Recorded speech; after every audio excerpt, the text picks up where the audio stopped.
on our town. If you would like to, please join me for the flag salute. We don't, okay. Do we have a flag? There we go. All right. I pledge allegiance to the flag, the United States of America, and to the republic for which it stands, one nation under God, indivisible, with liberty and justice for all. Okay, will the city clerk please call the roll? Mayor Atkins Salazar. Here. Vice Mayor Goldstein. Here. Councilmember Watson. Here. Councilmember Schaefer. Here. Councilmember Matthews. Here. All present. Thank you. So if you wish to make a comment during the meeting, either at the 2 open public comment periods or for an individual agenda item, there are 2 ways to do so. If you are logged onto the Zoom meeting webinar, click raise your hand when it is time for public comment on the item on which you wish to speak. City staff will unmute you and you will have 2 minutes to comment. If you are accessing the meeting by phone, press *9 on your phone to raise your hand. When it is time for public comment, city staff will request you to unmute and you will be prompted to dial *6 on your phone. You will hear a prompt that will indicate your phone is unmuted and you will have 2 minutes to comment. So next we have oral communications, and this 15-minute time period is provided for people to address the council on matters that are not on the agenda. At the conclusion of all oral communications, the council may respond to statements. Any request that requires council action will be set by the council for a future agenda or referred to staff. Speakers addressing the council at this time are limited to 2 minutes, and we can take up to 7 speakers. Please raise your hand if you are on Zoom, or press *9 if you're calling in by phone and wish to make a comment. Do we have anybody for this early oral communications? We do. Our first speaker will be Joanne, and then next we will have Jean. Thank you. Go ahead, Joanne, please.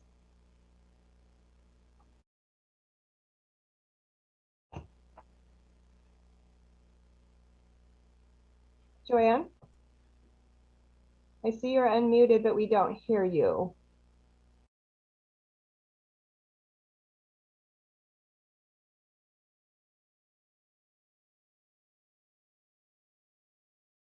Okay, we will try Jean and come back to you, Joanne, okay?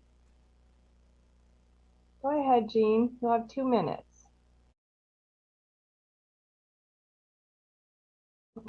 Hi, I appreciate the opportunity. I read an article that was in the November issue about the Human Rights Commissions and the concern with the homeless. I know that 2 things are on the agenda, but I was hoping to prioritize the need for housing up until those points of motels and all of that being secure, like tonight, yesterday, like the in-between time. If there's anything we can do, I would like to be a part of that, help to get that going. I interact with the homeless people often, and I have for the past 3 years that I've lived here. I am a housed person, and my concerns have been growing just desperate. And I see another opportunity for hope here, and I know that Humboldt County can do it. I saw comments on the failures and the attempts to help homeless people being like humbugged, and I just know that that right this minute there are people who need to just get a motel room to get the bugs off of them. There are homeless people available to stay with those people. They're asking to stay with those people so they can suffer less, just for that 24-hour period. So and for the community to be involved is an awesome opportunity for us to help them through this period while we're getting this together for them. Thank you for your time. Thank you, Jean. Okay, Joanne, did you want to try one more time? Doesn't look like she has a speaker now, a microphone. So taking any other public comment for items not on tonight's agenda? Seeing no other public comment, Mayor.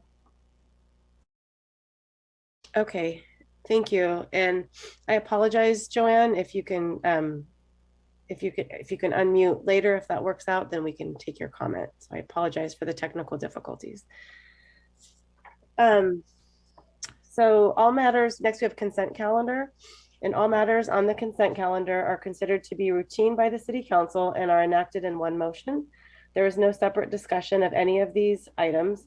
If discussion is required, that item is removed from the consent calendar and considered separately. At the end of the reading of the consent calendar, council members or members of the public can request that an item be removed for separate discussion. So we have A, approve the minutes of the City Council meeting of October 28th, 2021. B, approve the minutes of the City Council meeting of November 17th, 2021. C, approve the minutes of the City Council meeting of December 1st, 2021. D, a biweekly report on general warrants. E, declare a continuation of the local emergency related to the coronavirus pandemic. F, adopt resolution number 212-24, approving an application for grant funds from the California State Parks Rural Recreation and Tourism Grant Program for Carlson Park improvements. Assessors parcel numbers 507-531-012 and 507-141-050. G, adopt resolution number 212-36, a resolution of the City Council of the City of Arcata providing for workers' compensation coverage for certain city volunteers pursuant to 3363.5 of the California Labor Code. And H, adopt ordinance number 1554, an ordinance of the City Council of the City of Arcata recommending the housing for homeless combining zone, waive reading of the text, and consent to read by title only. And I know we'll be pulling item H for discussion. Are there any other items that a council member would like to pull? What about anyone from staff? None from staff, but we do have a hand raised. So okay, we do want to pull the last, I think the last agenda item on the home key project. I think. Yeah, that's H, right? Yeah, I started with that. So we're just I'm so sorry. I was reading something. Okay. My apologies. No, that's okay. No worries. We're just looking for any additional ones. All right, Jim, did you have an item from the consent calendar you wanted to pull? And I don't have the number, but can you hear me? We can. Okay, perfect. I believe it's the October meetings, the minutes, and it's just for a clarification. And because I've seen it in other instances, and I'm just trying to understand the situation where documents have been destroyed, and I'm just wondering if those documents still stay around in the digital format, and it's just simply destroying the actual physical documents to make room, and that would be my main question at this point. And also, I guess it would be additional one if they are completely destroyed. What did it encumber, and what did it mainly encumbrance as far as that goes? Okay, so do we just? That's kind of should we pull that and then discuss it or answer that question? I'd have to go back and look at the list for October. So, okay. I mean, the short answer is our records destruction is typically guided by state law. It is designed around records, storage capacities. In truth, a lot of our files are now stored much longer digitally, but I'd have to go back, and I'd be happy to talk with you offline, Jim, about the list. Oh yeah, I can get back to you offline about that, Karen, Okay. too. It's just for me trying to understand it, because I've seen there's been a few meetings where it's happened, and I just, more than anything, wanted to get up to speed on it. Yep, happy to share that with you. All right, when we no need to pull that then. Okay, thank you, Jim. So Karen will follow up with you after that. Any other hands raised? We do. Carol, did you have an item you wanted to pull from the agenda? Yes, I'd like F pulled, please. So we've got F and H that are pulled. Any others? All right, so if not, can I have a motion for items A through E and G? Sure, I'll make a motion to approve the consent calendar items A through E and G. Second. Okay, we have a second by, sorry, Councilmember Matthews. I live on a busy street, and a second by Councilmember Watson. So we'll do a roll call vote because we're on Zoom. So Councilmember Matthews? Aye. Councilmember Watson? Aye. Vice Mayor Goldstein? Aye. And Councilmember Schaefer? Aye. Okay, motion passes. Oh, I vote aye, sorry. And in case you can't tell, I'm also super congested and not feeling well, so I'm probably not going to be 100% eloquent tonight. Not that I ever am, but it's going to be a little worse. All right, so let's go ahead and go to item F for discussion. So I'm assuming that we go to Carol. Yeah, Carol, did you have a specific question about F? And I've talked to Emily about this, and the issue was that in there it talked about how much outreach the city had done, and guess who they didn't outreach to? The property owners who live next door, which is me. And I feel this is something that needs to be done because I don't know why, whatever it is the city is doing that is close to me, I'm not getting noticed. And I'm not, and it's extremely important. I have problems with people coming through the park and coming onto my property all the time. And I have things I'd like to say, and I just couldn't get it. I spent quite a bit of time talking to Emily, and she said that they just haven't done any outreach in a while. So that's mainly what I was involved in, was you need to work on some notice changes so I can get noticed. I'm outside the city limits, but I am in the city's sphere of influence, and it's just, so, okay, that's all I have to say. Okay, thank you, Carol. So is there more discussion on this item?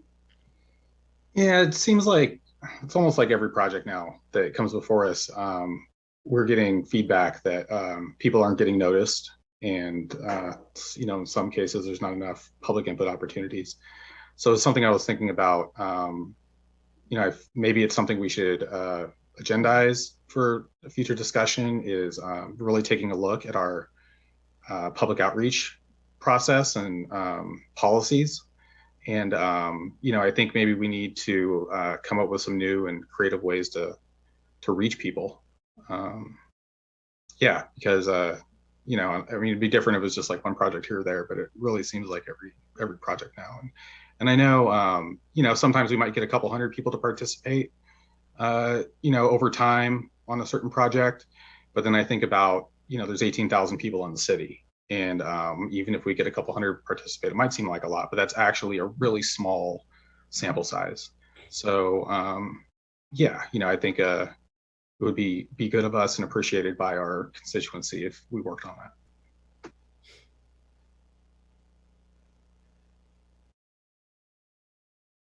Okay, any other, that's definitely something we can talk about for a future agenda item for sure. So for item F, is there a motion on item F? I'll move to approve item F. I'll second.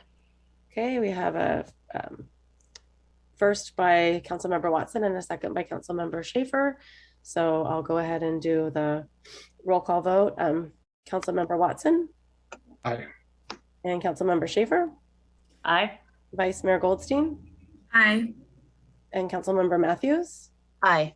And I vote aye as well, so the motion passes unanimously. Thank you. Okay, so item H. So I thought we did have a very robust discussion last night with the Planning Commission, which I think was appreciated by both groups, to be able to just to have that time to really ask a lot of questions and have a great discussion, which we did. So I thought just to start, since it's awkward because we're on Zoom, I'll just call on each council member. We'll kind of go back to how we did it when we were first elected and all on Zoom. earlier in the year. And we'll just start with each person's thoughts or what they want to talk about on the matter, and then we can kind of jump into a more popcorn style discussion. So I'll go ahead and start with Vice Mayor Goldstein. Thank you. I don't have a lot of thoughts on this. I think that when we had the discussion on the 15th, and then as you said last night, we had a very extensive and robust discussion with the Planning Commission that, you know, all parties got to share their thoughts on this process, on the project. We, at this point, I feel like I've heard a lot of input. I do want to clarify that I think that there is a misconception maybe that I've heard that this is just like kind of came out of nowhere. I know the council at least, or at least I can speak for myself, has heard about this project and had in-depth discussions about it since I want to say late August, early September. And so just so that everybody, you know, listening in knows, this is not a flippant decision. This is something that, you know, we have all thought very deeply about, as we do with all of our projects. You know, we take our jobs very seriously. So, I mean, I think this is a really important project. We talk all the time about needing to get our houseless neighbors inside in housing. And I think it's our job to get those roadblocks out of the way so that we have, you know, great organizations like Arcata House Partnership and Danco stepping up and saying that they want to do this. So I don't really have much to add other than that. You know, I know everybody has thoughts and wants to share. And yeah, and so I'm ready to move forward whenever at any point. So I'll let you all share. Okay. And thank you. And before we move on to the next person, I just want to clarify, I think that probably Vice Mayor Goldstein and Councilmember Watson probably knew about this a little bit ahead because you guys do sit on the Housing and the Homeless Committee. So you guys did have a heads up, but you know, we didn't, as a group, you know, we've kind of, it's one of our goals that we've been talking about for housing, but I don't think that we really talked about it as a group until a little more recently. But just to be clear, so people don't worry that, you know, we were having some kind of outside conversations and knowledge. It kind of came to us at different points, but definitely one of our top goals. So thank you for clarifying that. Yeah, just to be clear, we were not all talking about it. My conversations were with staff, and yes, during the housing and homelessness group that myself and Councilmember Watson are on. So thank you for clarifying that. Yeah, absolutely. Councilmember Schaefer, would you like to jump in next? Yeah, I'm just probably going to echo a little of what Councilmember Vice Mayor Goldstein said as well, and kind of just reiterate some of the points that I said back in December. But housing is housing, and I ran on a platform that was, you know, housing first. What can we do to build housing in this community? I feel like if we don't move forward with this, it's a lost opportunity of a benefit that we are providing to the entire county. And I think a lot of people have definitely put the concern out there that, you know, this might not only house people from Arcata, which I think is a valid concern. And we definitely want to help folks living in Arcata, but housing is a county-wide issue, and houselessness is a problem all across Humboldt County right now. And if we can house somebody from Eureka, if we can house somebody from Rio Del, I am more than happy to let them into our community, because we are finding somebody a safe place and a roof over their head. And I think that if we don't approve these projects, it's denying something to our entire county that we desperately need, and just opening up the door for, you know, the state to come in and, you know, tell us what to do and how to build it, and regurgitate, you know, a bunch of similarly, you know, sized units that we don't even really have any say in down the line if we don't act now. So, you know, I really, and just want to also thank from our meeting last night with the Planning Commission, just the really comprehensive overviews that we got from both Christar and Darlene from Arcata House and from Danco, and just the information that they provided us and their, you know, commitment to these projects. And, you know, if you've heard them speak on these projects, you know that they are committed to making a positive change in our community and getting, you know, space to get people housed. So I'll kind of stop there and just, you know, overall agree with Vice Mayor Goldstein. I'm ready to move forward whenever. I feel really comfortable with this project. And again, yeah, all of us probably knew about it at different times. I've the liaison to Arcata House's board, so I heard about it a while ago too, and had some discussions with staff and stuff, and was getting excited about these projects. And so to see them before us now and kind of feel like we're lacking momentum, we need this housing, people, and our community will be so much better for it. And I also, last thing I want to add, I also feel like there's really a dehumanizing misconception happening from a lot of people that have made comment about this, that people that are trying to find housing or people that are homeless and becoming housed are going to somehow be a blight on their neighborhood and, causing problems and ruckus and, making it a bad place to live. I mean, these are people trying to find a home and make their lives better. And, that sounds like the perfect neighbor to me, somebody that wants to better themselves in their community and have a place to live and be a part of that group. And so I think also we really need to be cautious and think about, the people that are going to be living in these spaces. They're our neighbors, they're our community members, they are human. So with that, thank you guys so much. And yeah, you know where I stand. Great, thank you. Councilmember Matthews?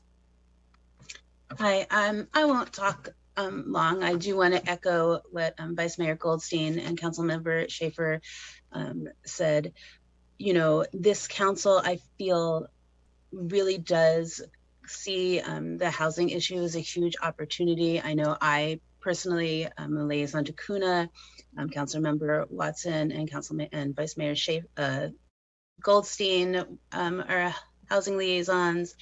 Councilmember Schaefer works with the Arcata House Partnership. I think this has been a really important goal for this council.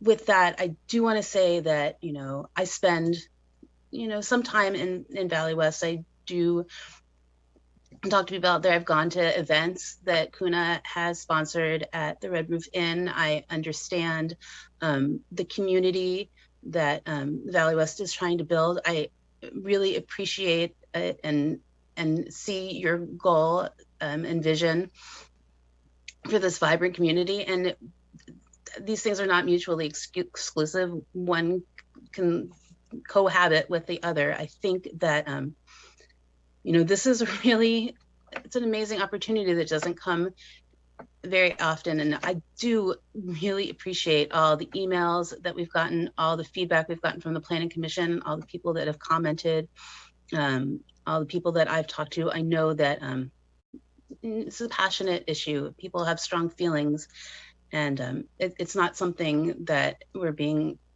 flippant about. It's being considered, but I think it's a really great opportunity. All right, thank you. Councilmember Watson? Yeah, I'll just mention really quick, it's kind of funny that everyone's, mentioning that I'm on the housing committee, because I think you guys actually removed me from it. So I think Stacy's on the committee now, if I'm not mistaken. So let's see.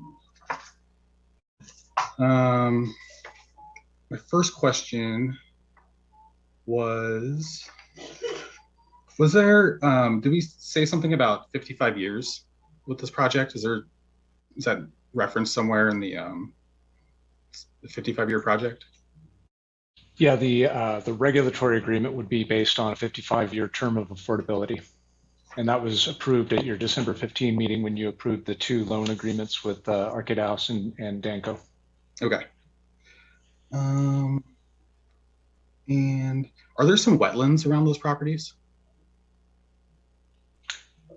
I'm not aware of wetlands on the properties. Okay. I didn't know if that area behind it, where like the camps are and stuff, maybe it's just like a riparian zone.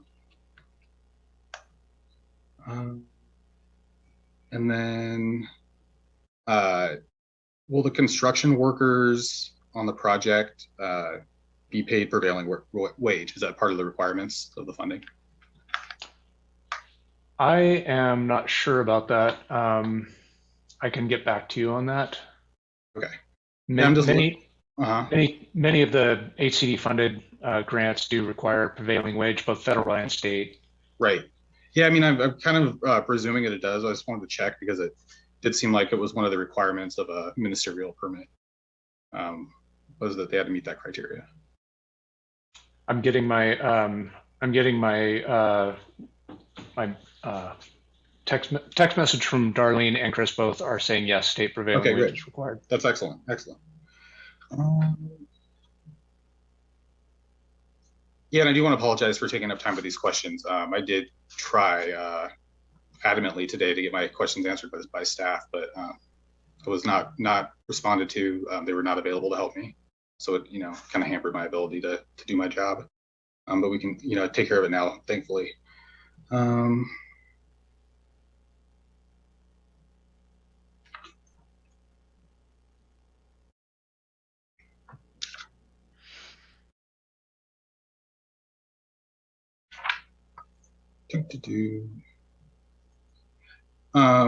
Was there a so like an intent to submit an application from the project proponent? I'm sorry, say that again. It's like an intent to submit an application. Does that sound right? Before submitting, go ahead.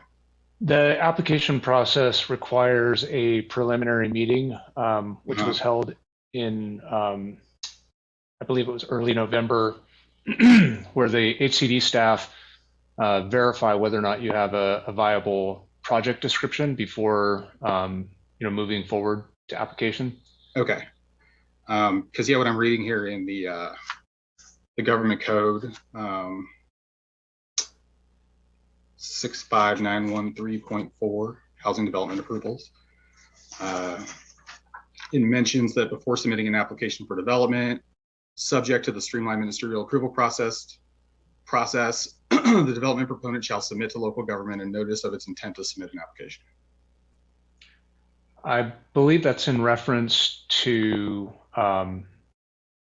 applications for discretionary projects, and that's a part. I believe that's part of this Permit Streamlining Act, but I'd have to double check that. Okay. Because again, that's a requirement. It does say as described in subdivision C, and then it says upon notice of intent to submit an application, the local government shall engage in a scoping consultation with California Native American tribes that have traditional and cultural affiliation with the geographic area. Is that something that we were able to do? I believe you're citing Public Resources Code. Is that correct? This is, I believe it's 65913.4. Government code? Yeah. Planning and zoning, planning and land use. Yeah, I'm not exactly sure which code section you're in exactly. I mean, I know you cited the section number to me, but government code is thousands of pages long, and I don't have them all memorized. But what I can tell you is it sounds like, based on what you're telling me, is that those are the procedures that are associated with discretionary review of projects. And it sounds, but I'd have to dig into it. But it sounds like the steps that are required for consultation associated with CEQA, and I believe that was implemented based on AB 52. Okay. Yeah, and basically it's all development proponent may submit an application for development that is subject to the streamlined ministerial approval process provided by the subdivision if it meets the following standards. So I thought, in regards to the ministerial permit conversation, that's what I was kind of referencing this stuff to. Does that make sense? Yeah, I mean, there's, unfortunately, the way that the government code is written, there are sections within the planning law that are specific to counties. There are sections that are specific to, other types of cities. And I'm not, without looking at it and studying it, I can't really respond to what that portion of government code is referring to. But it sounds like it's the Permit Streamlining Act, potentially. And that is an element of government code that requires that jurisdictions respond when there's a discretionary decision to be made, that they respond timely. It's sort of like a chess clock. Once you submit a complete application, you've been determined that you have a complete application. Jurisdiction has 30 days to respond with a request for additional information. Once that additional information is given, you have a certain period to lapse where you can review the project.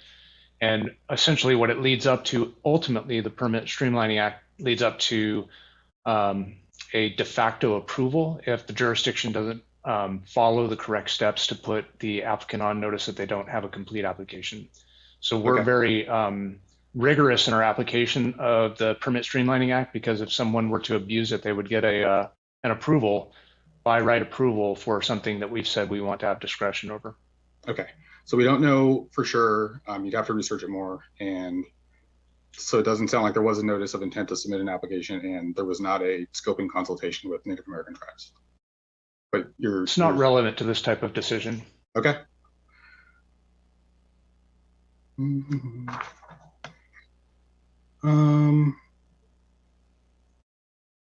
So I think next,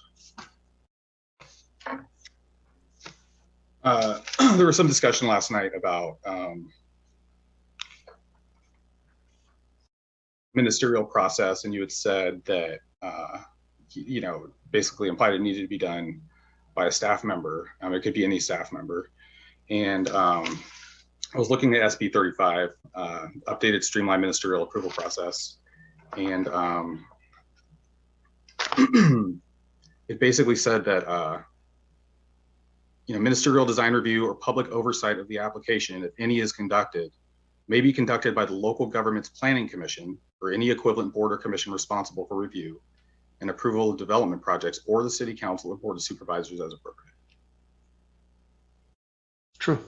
Okay, so it actually doesn't say anything about city staff. It's just referring to these other bodies.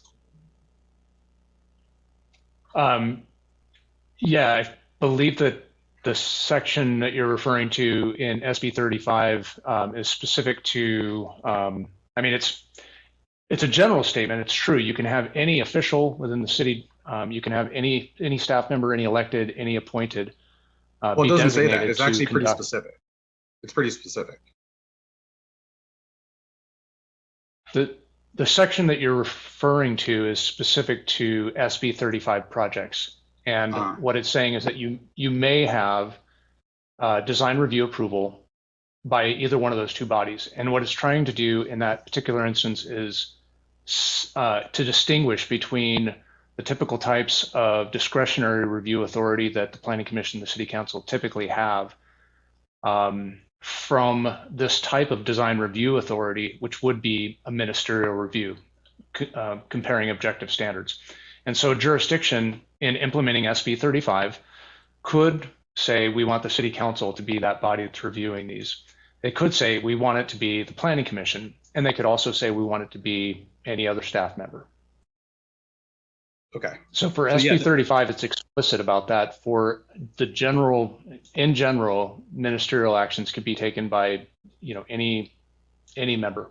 And typically the way that our codes are structured within our municipal code is that whatever the subject matter is, if there's a department that has purview over that subject matter, then it's delegated to the department director for that department. And so that's why the code was written the way that I wrote it. And again, if the council wishes to make it any other official, any other planning body, as long as they're objective standards, they can be. Okay, great.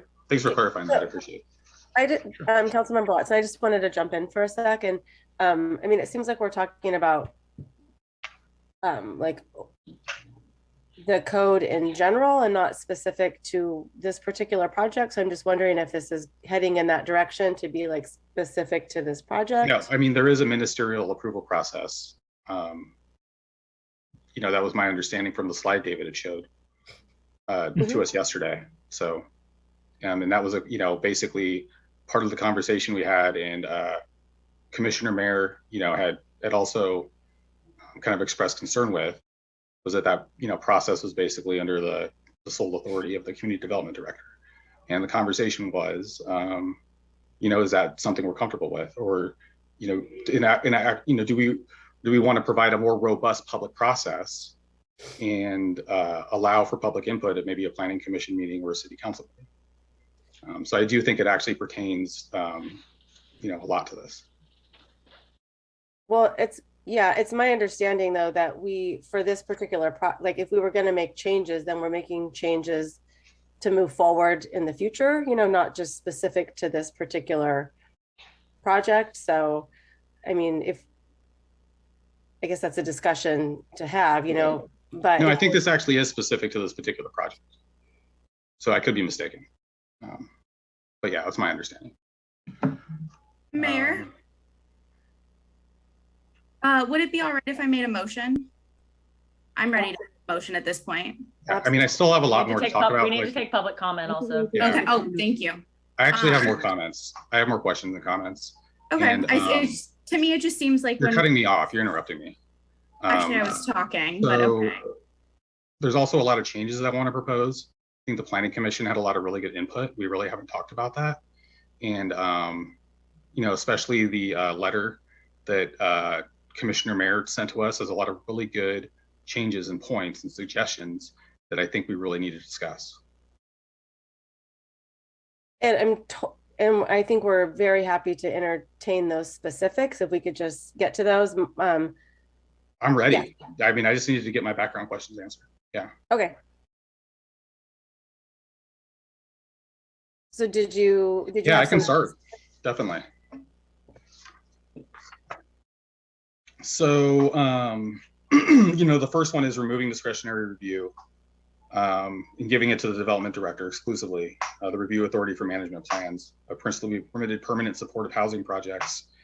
So I think that was the first one. And I think the idea is, you know, it's recommended that we provide an avenue for more public input.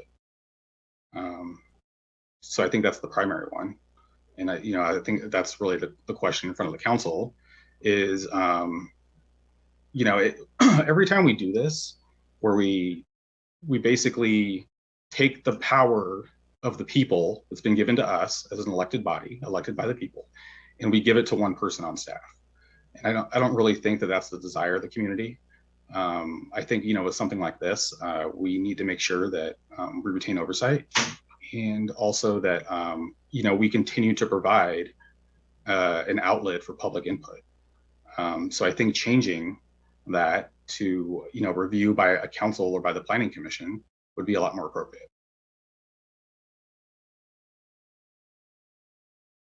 And do we have any thoughts on that particular suggestion? Can I give just a little bit of clarity between discretionary and ministerial decisions? Absolutely. So with a ministerial decision, the intent is that the decision maker, whoever it may be, looks at an objective set of standards, and there's no discretion involved. There's no subjectivity involved in making the decision. You know, the standard says it has to be 3 feet tall. Is it 3 feet tall or not? And so it's a really low level of discretion that there's no level of discretion. It's a really low bar for decision making that's being afforded to staff at that point when you ask them to make ministerial decisions. Building permits are ministerial. There's no public process associated with it. You come in, you either meet the code or you don't. If you don't meet the code, you get a set of corrections, and then you have to go back and change your plans until you meet the code. Those types of decisions don't have a public process associated with them. There's no access. People can't come in and say, hey, I think that, you know, the building code should be different than it really is. They just build according to the building code. Discretionary decisions, on the other hand, have a lot of public involvement, and the public are notified. There are legal requirements for who needs to be notified for which types of decisions that are discretionary, and how to go about those notices. There's different noticing procedures depending on the discretionary decision that's being made. And those are almost always held by a hearing body. Now, the hearing bodies that the city of Arcata has that's allowed to make those kinds of decisions are the zoning administrator, that's the community development director. There are certain decisions that are discretionary decisions that are delegated to the zoning administrator, the planning commission, and the city council. When this ordinance requires a ministerial decision, you know, we keep conflating these two things. When it requires a ministerial decision, that ministerial decision does not allow for public input. So people cannot come to a ministerial decision and say, hey, we really think you ought to, change this code, or we think you ought to change the way that this is interpreted. It's either it meets the standard or it doesn't.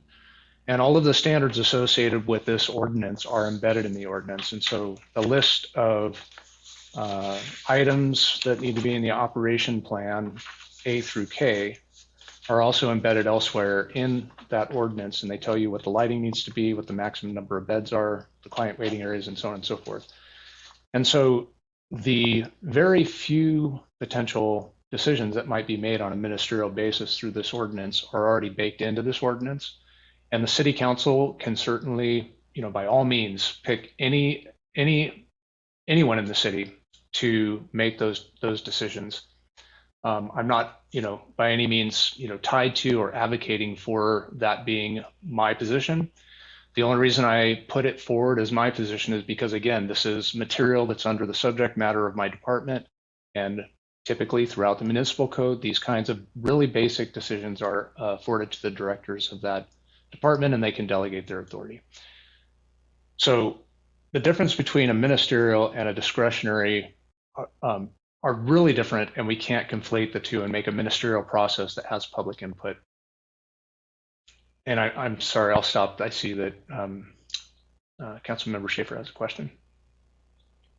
Go ahead, Councilmember Schaefer.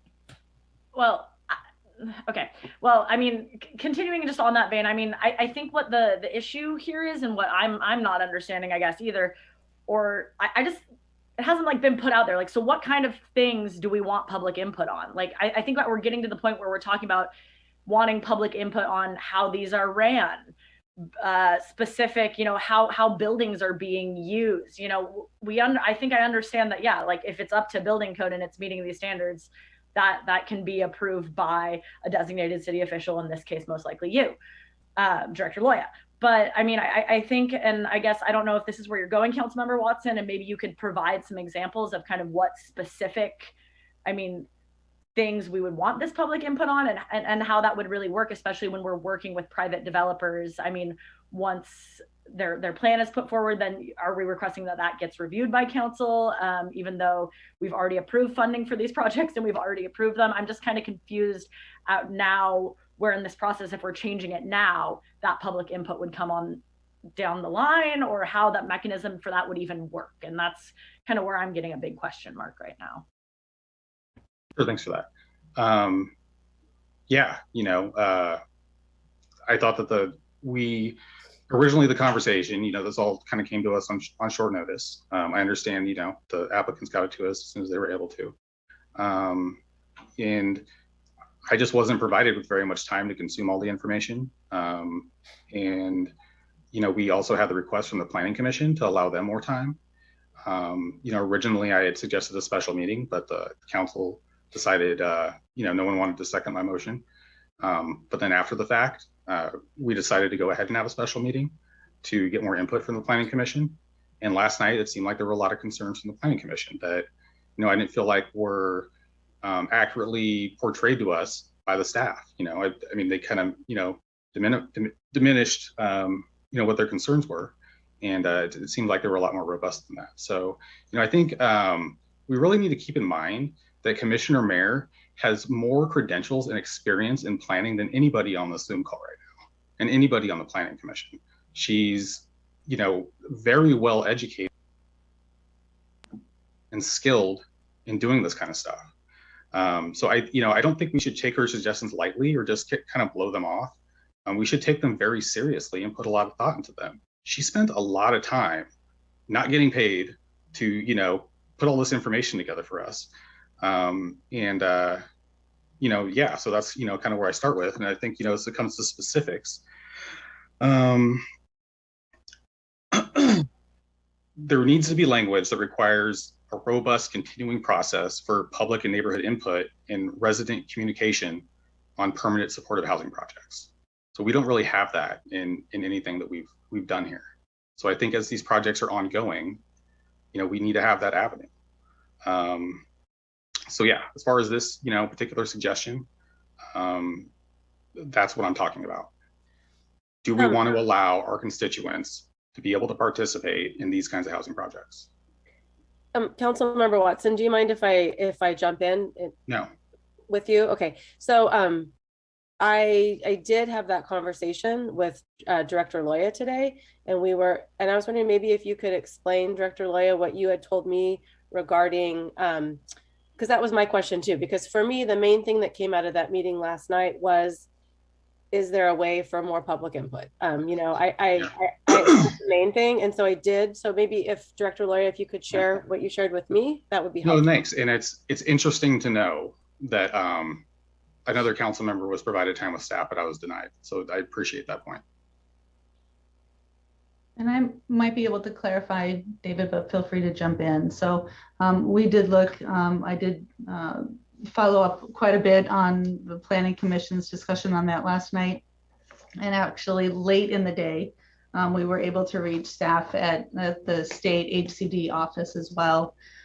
So adding some level of additional public review, HCD staff has indicated to us that in the ordinance provision, they would not approve that. Ultimately, you know, you see the base ordinance in front of you. You see that has been instituted in Arcata for many years and many affordable housing projects. And then you see the proposed changes to it to make sure that our current ordinance comports to the current laws that would support these projects being successful. So HCD has indicated to us that adding that specific to the ordinance, that they would not approve the ordinance moving forward these projects. However, these two projects before us are not completely ministerial projects, right? They do have discretionary components to them. They have the loan terms that the council approved at the last meeting. There will be a regulatory agreement that will be developed if the grants are approved. And so I would say the loan term sheet would be the best place to add a provision around some ongoing community engagement with the residents and or the neighborhood. The ordinance is probably not the best option for that, but the loan term sheet, which in this project has been before you already, but if it was the council's wish, we certainly could bring back the preliminary operating plan at a later meeting for you to consider and for you to review and take public input on. I think that sounds great. Really appreciate that. Yeah, how does the council feel about that?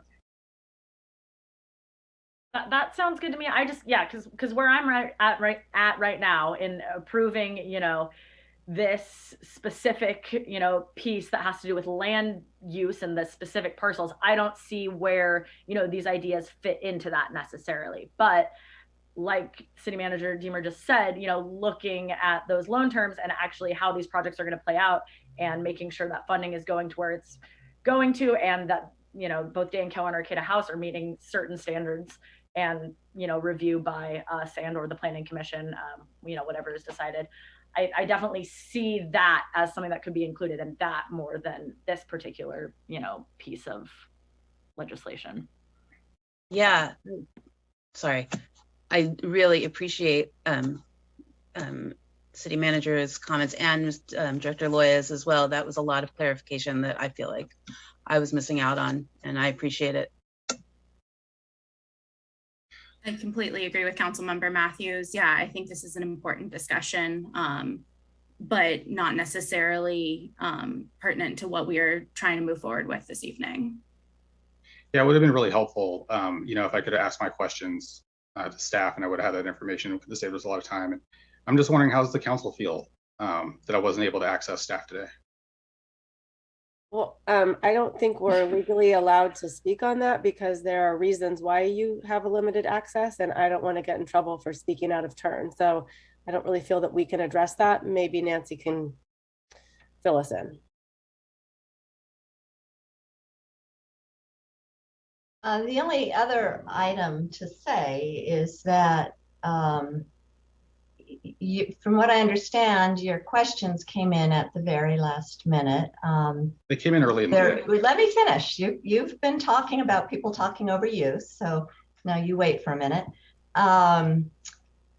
There is a protocol for you to have access to staff, and as there is for every council member, and you can access staff through that method.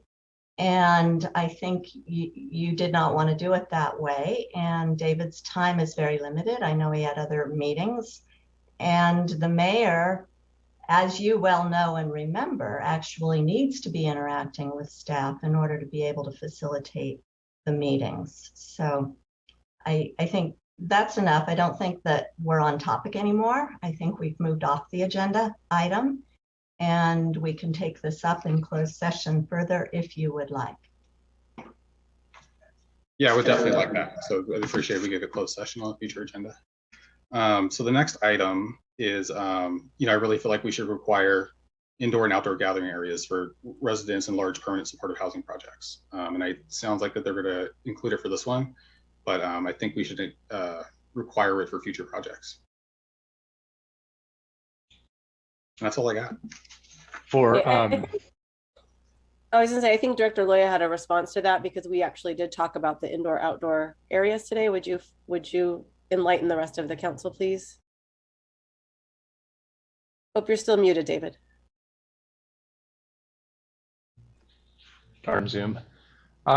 For the outdoor gathering areas and the common areas indoors that are referenced in the ordinance, those are really tied specifically to emergency shelter, and they did come out of SB2 language that identified these as requirements for emergency shelters. And SB2 also required that that permanent supportive housing have no other requirements that every other type of that type of housing, multifamily housing, had. So you can't add additional requirements for standards, and you can't add additional process that's not already embedded in the requirements for other multifamily housing. Now, I will say that we can take up the structure of the ordinance at a future time and get into that in a lot more detail. But certainly there's more to cover than we can in a single city council meeting. So for those permanent supportive housing projects, you have to look to multifamily housing standards as a basis for what's required. And so if the council chose to require, these client serving areas, gathering areas on all projects, then you could, make that ordinance change in the future to multifamily standards. And then you could apply them also to permanent supportive housing, but you can't apply them to permanent supportive housing without applying them to all multifamily types. Thank you very much. And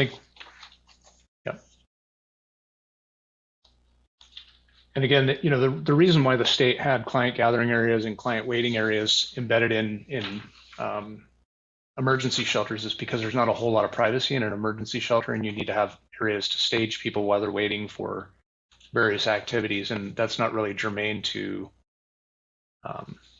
to long-term permanent housing types.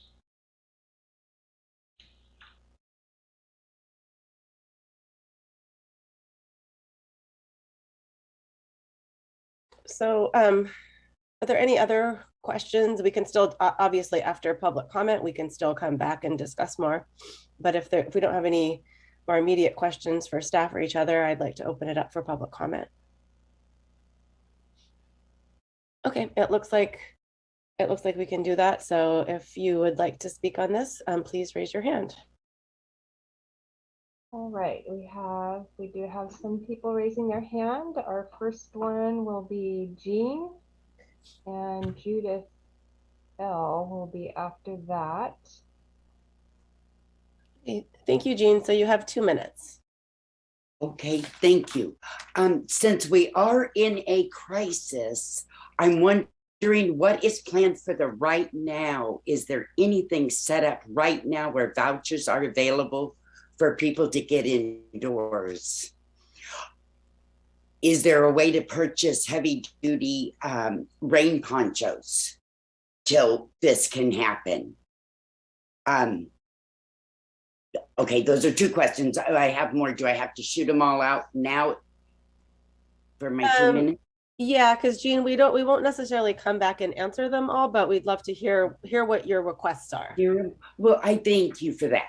Okay, and I do believe absolutely that the tribe's consultation on this is significant, and that they also have experience with the discrimination of society. They've had recent experience with that. And their people, along with our people, are out there, but they might understand the suffering more, and also be able to detour us from making a ghetto, from making like how they were pushed off on the reservations areas, kind of out of town. I hear about this Gentoli Lane in West, what they call that area, for motels to be open for the homeless. It's like, why are we pushing them all in this weird direction? If we're embracing them as a community, they need to be in reach. We need to see them without seeing 100 of them to help, is my feelings on it. Quickly, their voices being heard, the homeless people's voices being heard and being asked, what do you want? What I hear often from them is a piece of land. If part of it could be motel and part of it could be a piece of land, so the ones that cannot have that close contact with other people. Jean, that's your 2 minutes, Jean, but thank you so much for your thoughts. We really appreciate it. Thank you. I'll be seeing you again. I appreciate it. Wonderful. Thank you. And who do we have next? Next, we have Judith L., and after that will be Carol. Okay, go ahead, Judith. Thank you. Thank you very much for this opportunity.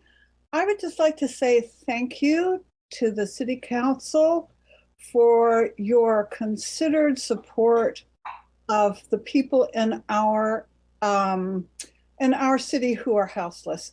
I live on F Street, which is right up the street from City Hall at the cul-de-sac, and I am aware of people who are in need.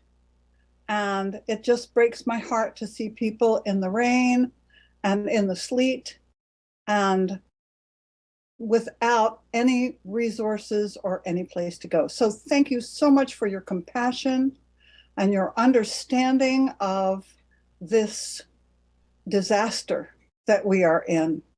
I strongly support the combining housing for homeless combining zone being applied to the properties in Valley West.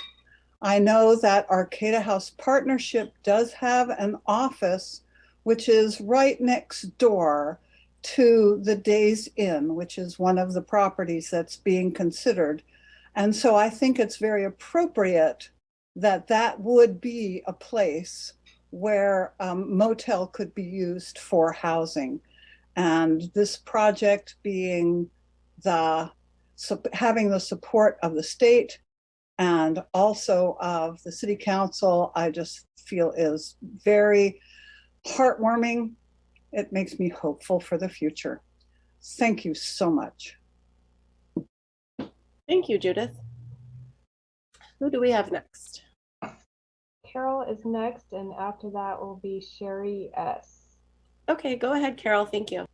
I just have a couple of questions, and one of them is, are SROs principally permitted in this zoning? I don't know. I would love to find out that, because Danco talked about converting those if something happened.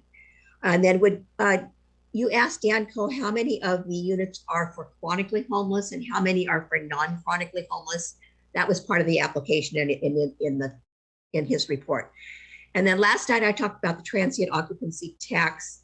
And for both motels combined, it was $170,000 a year, which is like 9.5 million over the 55 years. And then later on in the meeting, I thought somebody asked about those numbers, and then it just kind of, nobody responded. So just wanted to reiterate those again. Thank you. Thank you, Carol. Okay, so next we have Sherry, please. Hi, good evening. And I would like to thank Councilmember Watson for attempting to preserve the opportunity for public input about this project. And it's a complicated topic for those of us in the public. And so any additional understanding we can get, we appreciate. The concerns brought by the Planning Commission should be given proper consideration. And if additional special meetings are needed to meet the application deadline, the end of this month, I believe, so be it. And with that being said, we look forward to seeing our houseless neighbors safe under their own roof as soon as possible. And please know that we are in favor of this project. The more people we can house, the better our community will be. Thank you. Thank you. Thank you, Sherry.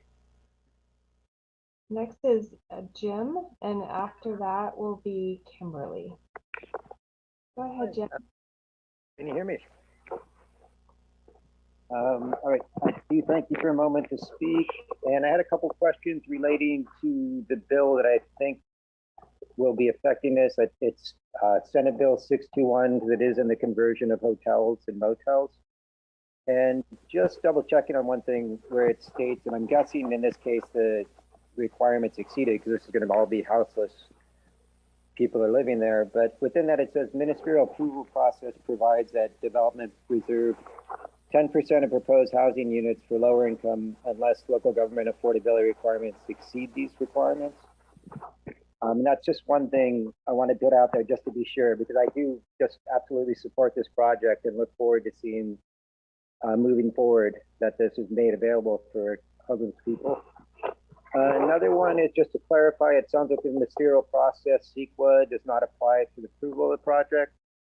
And just to clarify that. And the other one was related to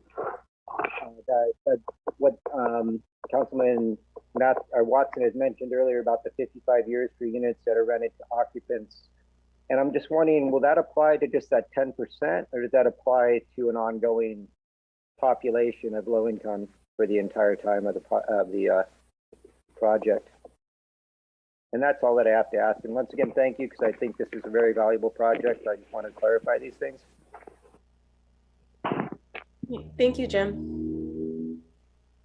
Go ahead, Kimberly. Hi, thank you. I guess I just want to reiterate that the decision tonight is going to affect Valley West for the next 55 years. This does not have to be decided tonight, but as David stated last night at the joint study session, this can go on to the next city council meeting on 1/19 and will still allow plenty of time for the grant to be submitted. Concentrating this number of homeless housing on one city block is nothing less than segregation. To the earlier speaker, Jean's point, tiny house villages in another part of Arcata would be one way to lessen the impact on Valley West. I implore you not to take this decision lightly. I've not seen any other projects passed so quickly and so rushed. And I just want to know, what would it be like if it was happening in your backyard? And you all know I am not a NIMBY. I have been working and advocating for the homeless for 17 years. I have not missed a holiday delivering holiday meals. I have been involved in, I'm involved in 5 housing groups right now for the homeless as well as affordable housing. So, I feel like a lot of people aren't speaking out because it's like, well, shame on you, and you're going to be called a NIMBY. And this isn't about NIMBYism. This is about equity and spreading the unhoused community throughout Arcata. My concern is that if this does happen, it's going to affect the unhoused community. I want them to be welcomed in the community and supported and feel wanted. But if they are feeling resented because it's impacted Valley West in such a way, that is a concern. I know a lot of the community here can get behind one project, but they feel like we just simply don't have the capacity for more than one project. Thank you for your time and consideration. Thank you, Kimberly. So I think next is it Patricia? Yes, I just kind of want to talk on the, just put my voice out there that the community really hasn't been involved lately with the process on a lot of different aspects of development. Sorrel Place is a huge one that got pushed through in 2 weeks. And I think if the community was involved more, it just would make for a really stronger project. And I think it's a trend that's starting to happen. I know there's a lot of mistrust with the community because we just haven't been hearing about it. And I know it's during COVID and it's really difficult to get information out to the community, but I think there should be even an extra effort to get the community involvement. This is something that I am very much for. I would love to see it in the neighborhood that I live in. I really wish that we would have been brought, forward. It would have been brought to the community, when the staff was first talking about it and that property was, was sold. And this was an idea, because I think it could just be, I think the support of the community is huge. And I think it's just a trend that a lot of us in the community are feeling that, we are kind of left out of it. And I just think it should be focused on more. Like I said, I really feel for my homeless neighbors in my community, in my neighborhood as well. And I think it's a project that I really like, and I think the NIMBY factor and label really keeps us from speaking up, but because we are in favor of it. So anyways, I think we should move forward with really trying to get the community involved more. Thank you. Thank you, Patricia. All right, is there any more public comment? Looking for any more public comment on this item? Not seeing any more public comment, Mayor. Okay, well then I will take it back to the council for any final comments, questions, or for a motion. Yeah, I just want to say that I know that, can I ask Karen, City Manager, I know that we have set aside some more ARPA funds for like a community center in Valley West. Can you speak a little bit about some other things that we might do? Because I know that the people of Valley West are concerned that the conference room at the Red Roof Inn is something that they were hoping on using in the future. And I was wondering, I know that we set aside some funds to invest in Valley West. Can we speak to that a little? Sure. Without getting too far off topic, we do have, the council has looked at funding a 3-year contract with CUNA to continue to do public engagement. Part of that is around development of actually a business district, like a mini Main Street, to start to bring a voice to the business community out there. And part of that is further engagement within the residential neighborhood. And within that is this continued development of community gathering spaces. So I don't want to go into specific sites yet because we need to contact property owners, before we do that. In addition to that, the council obviously approved another grant tonight. Well, I think be our 4th grant in the last 3 years of really trying to get Carlson Park developed. We're very hopeful on one grant that we have pending, and then I'm submitting actually another request for funding for Carlson Park to yet another potential donor this week. So we are really, I would say that is Carlson Park, and the development of that park for the neighborhood has been one of the council's top priorities, and certainly a lot of staff time this year. And so I'm feeling very hopeful within the next 2 years that we will be, really starting to build and develop that space out. So there's a lot of good stuff happening in Valley West. And then a part of that, we also, the council supported a grant, a homeless encampment resolution grant. And we got that submitted on the 30th of December, which would actually work specifically with the encampments at Carlson Park and relocate those those specific encampments and individuals that have been living in a community in Carlson Park to a microhouse village as well. And so, yeah, there's a lot happening there, and to the credit of this council making it a priority. Thank you. And then just really quickly, just to, maybe answer a question that has been asked a couple times that hasn't been addressed. Is there kind of a backup plan in the budget for the missed transient occupancy taxes that we're going to be losing? Yeah. So that is a discussion that this council will continue to wrestle with budget year after budget year, right? My staff recommendation will be that we should be looking in our planning code updates to add certain areas that we could bring additional hotel housing into this region. Right now, our TOT continues to trend upward.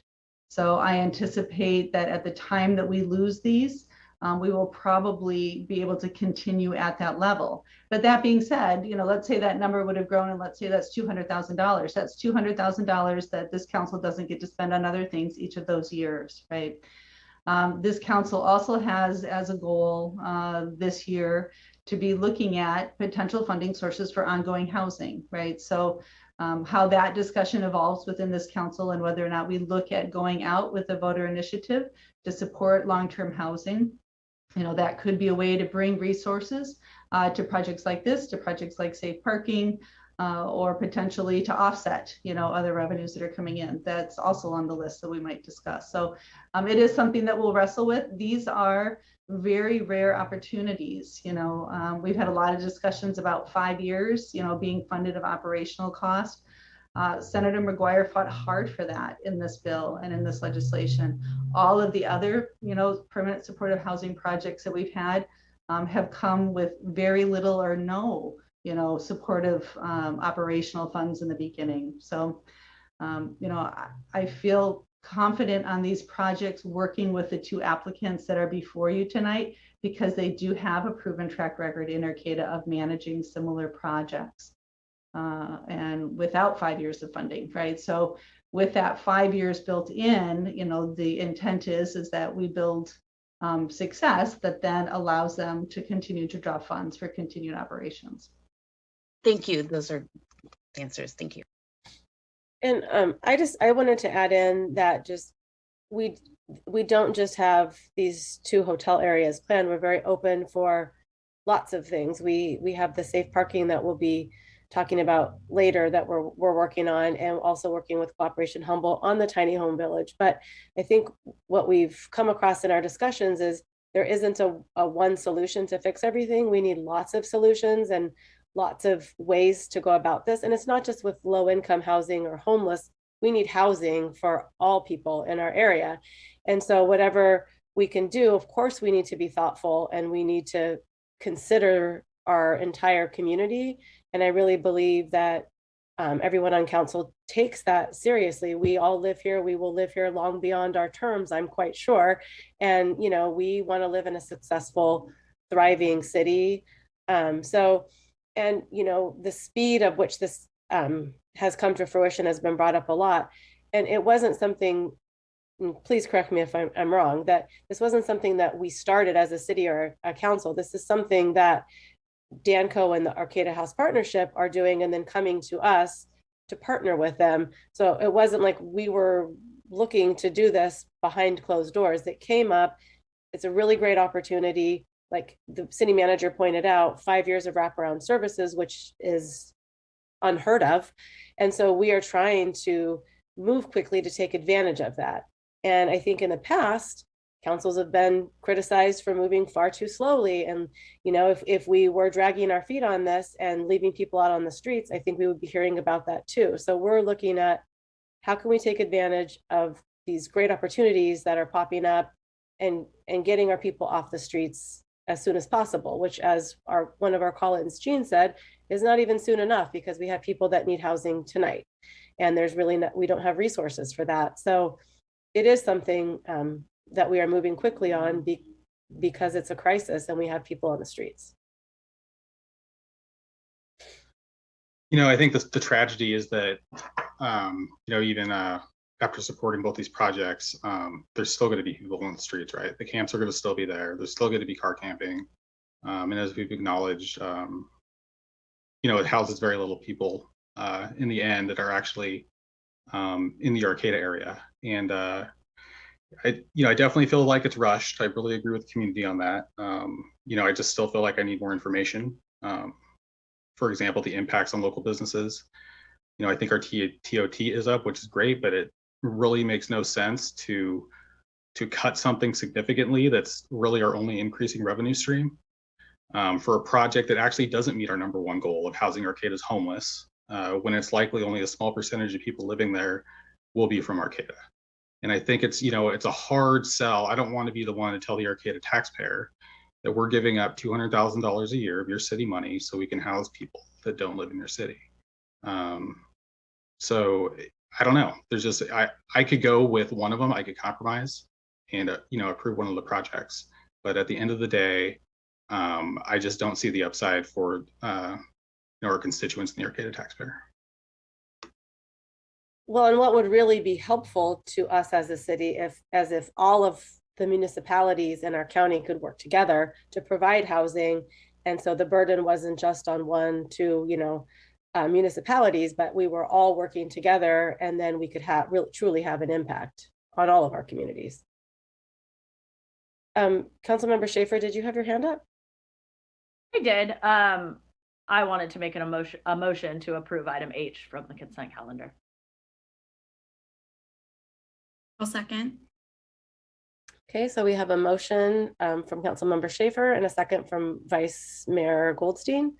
I'll do a roll call vote. So Councilmember Schaefer? Aye. Vice Mayor Goldstein? Aye. Councilmember Matthews? Aye. Councilmember Watson? Nay. And I will vote aye. So it does pass 4-1 with Councilmember Watson dissenting.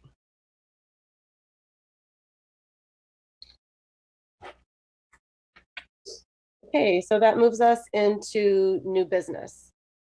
So next we have a presentation by the Core Hub regarding its works around decarbonization and resilience and how it may align with city goals and priorities. So I'd like to welcome Jana Gagnon and Amy Jester. If you guys would like to introduce yourselves and begin your presentation when ready, we'd love to hear from you. Thank you so much. I will introduce myself first and then I'll pass it over to Amy. I know some of you, many of you, I'm meeting for the first time tonight, so it's great to meet you. My name is Jana Gagnon. I'm the Sustainability and Government Affairs Director for the Blue Lake Rancheria Tribe. And in addition to that role, I'm also the launch coordinator for the Redwood Region Climate and Community Resilience Hub, which we're here to talk about tonight. In addition to those two roles, just to give people some idea of my work at the nexus of infrastructure, climate, and resilience, I've served on and was elected co-chair in 2020, the U.S. Department of Energy's National Working Group for Energy and Infrastructure in tribal nations.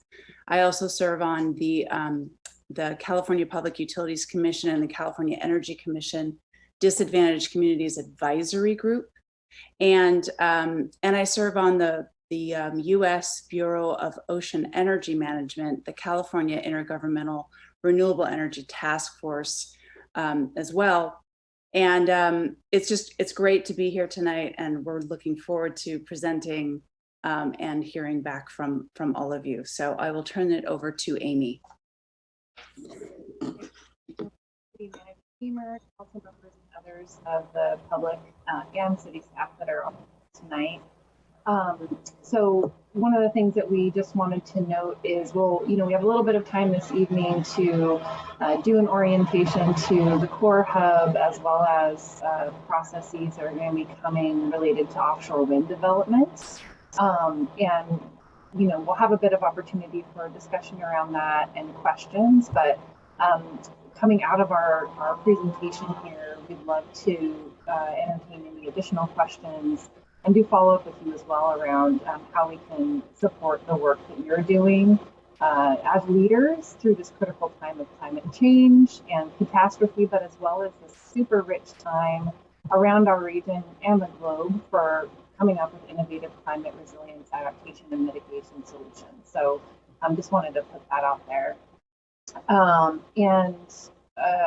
We also just really wanted to appreciate the City of Arcata's leadership in the region to address and respond to climate change. So thanks to the many ways that the city is leading in that area, including commitment to reduction of greenhouse gas emissions through the energy program and the greenhouse gas inventories that came before that, engagement in and leadership around the county's regional climate action plan. So really appreciating the way that the city has shown up there, and also incorporating sea level rise into planning processes among the other work that you do as well.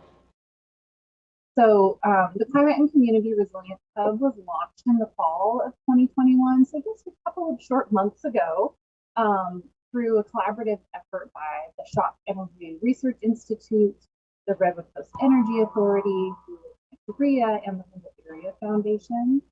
And Humboldt Area and Water Community Foundation are incubating the efforts, which really came out of those previously, leaders from those previously mentioned organizations coming together to think about and dream about a different way of engaging community, supporting leaders, and advancing projects that would support regional climate resilience, particularly coming out of the experience that our communities had with the Terrigen project. I should also note that I'm Amy Jester, the Director of Policy Advocacy and Civic Leadership of the Humboldt Area Foundation and Water Community Foundation. So the goal of the Redwood Regional Climate and Community Resilience Hub, or the CORE Hub, as we will refer to it going forward, is to become the first proven carbon sequestering rural area in the U.S. with improved decarbonized resilience across built and natural systems using trusted, replicable community engagement that delivers equitable outcomes and benefits. And there are 4 ways that we propose to do that work. One is through community engagement, making sure that climate resilience projects, efforts, and collaboratives include robust community engagement, convenings, dialogue that supports education and decision making so that we can move forward with greater levels of trust in processes that will make our communities more resilient. Additionally, yes, please. I was just going to hold. I don't know if it's just me, but I'm having a hard time hearing you.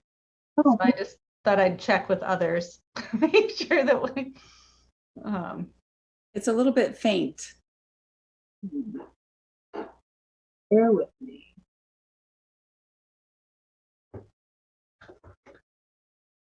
I think my connection is just kind of bad. That's why I turned off my video. I'm still here though. But it might be on her end too. I'm not sure.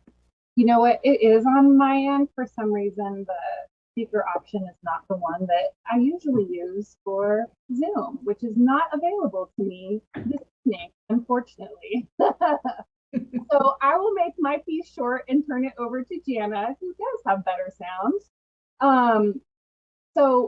And I'll just speak more, a little bit more loudly for a couple more points. There are a couple of really critical approaches that the CORE Hub is using in our work. And one is that of prioritizing equity, really centering equity and justice, ensuring benefits accrue to underrepresented, historically and currently marginalized communities first and to the greatest extent, and having that be central to how we do our work.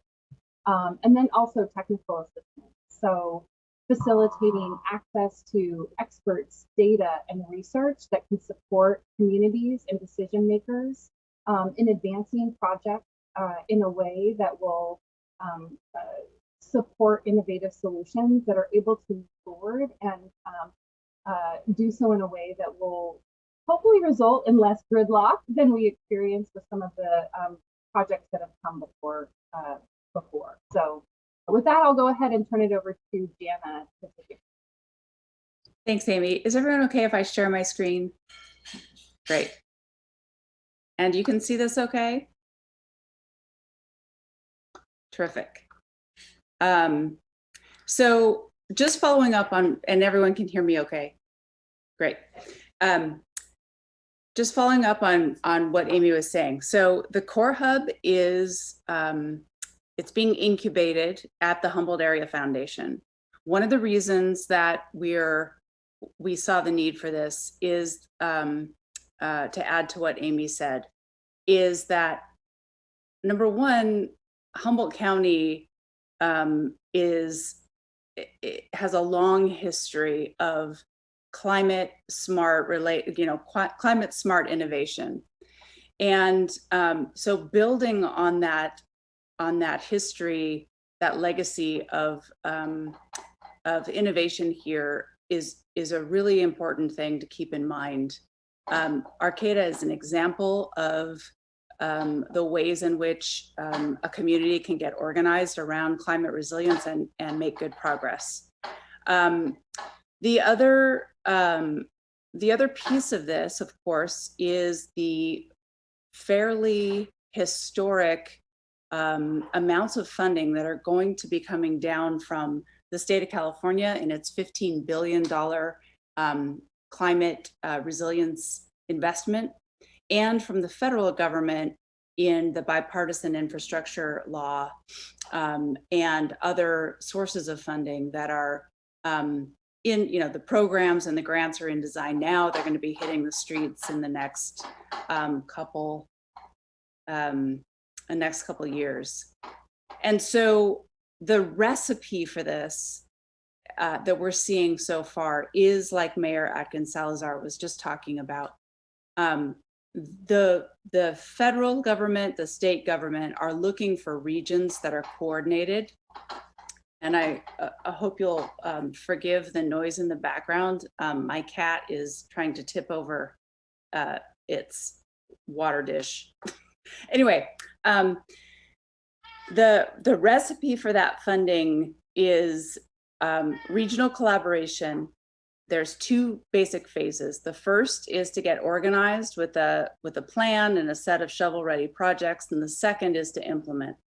Usually the first phase is a smaller amount and the second phase is a larger amount. And we're talking about potentially billions of dollars that could come to our region.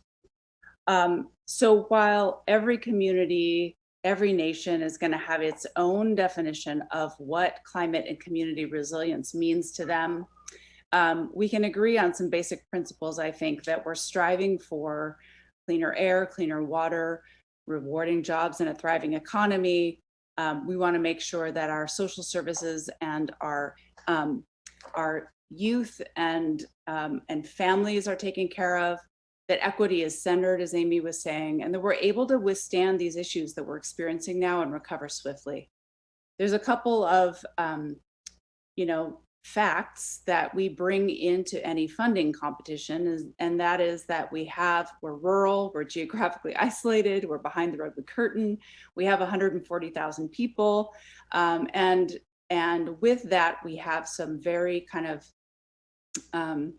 incredible, like superlative attributes. In a good way, we have this history of innovation, we have these amazing natural resources, we have this thriving economy that is being turbocharged now with broadband connectivity, the Humboldt State University's transition to a polytechnic, the offshore wind development potentially, and other things. But we need to, I think, we decided that we need to be able to go out and get resources specifically for de-siloing our climate resilience efforts.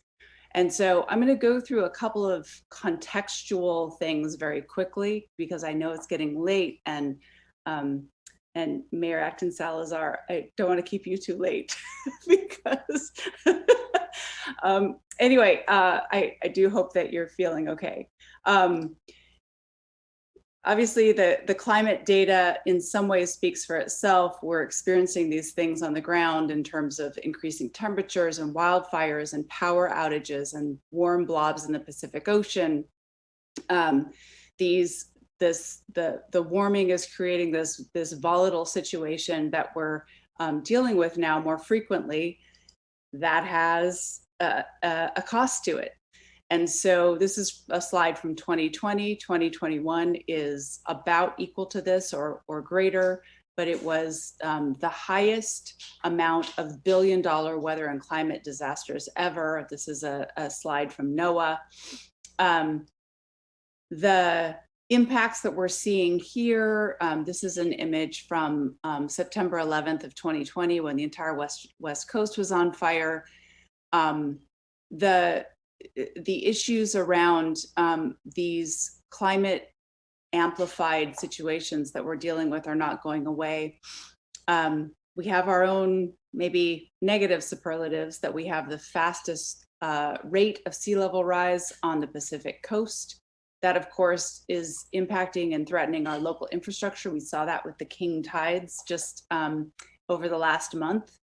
And so we have some work to do in terms of working together to reorganize all these systems. We know this pretty well, but I think what's new is that we get to kind of refresh our thinking about all of the risk profile we have, both seismic and tsunami and climate related. We have an understanding, a greater understanding regionally about how our infrastructure is organized, the fact that we're served by a single 10-inch natural gas pipeline. That pipeline is what powers the electrical power plant south of Eureka.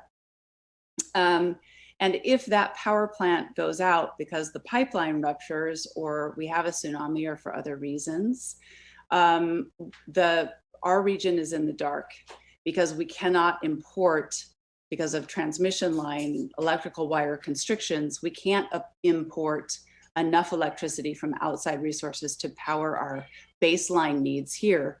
So for all kinds of reasons, not the least of which that sea level rise will be inundating these areas, we have to get busy, and that's going to take resources, and it's probably going to take a lot more regional effort than we're currently undertaking now.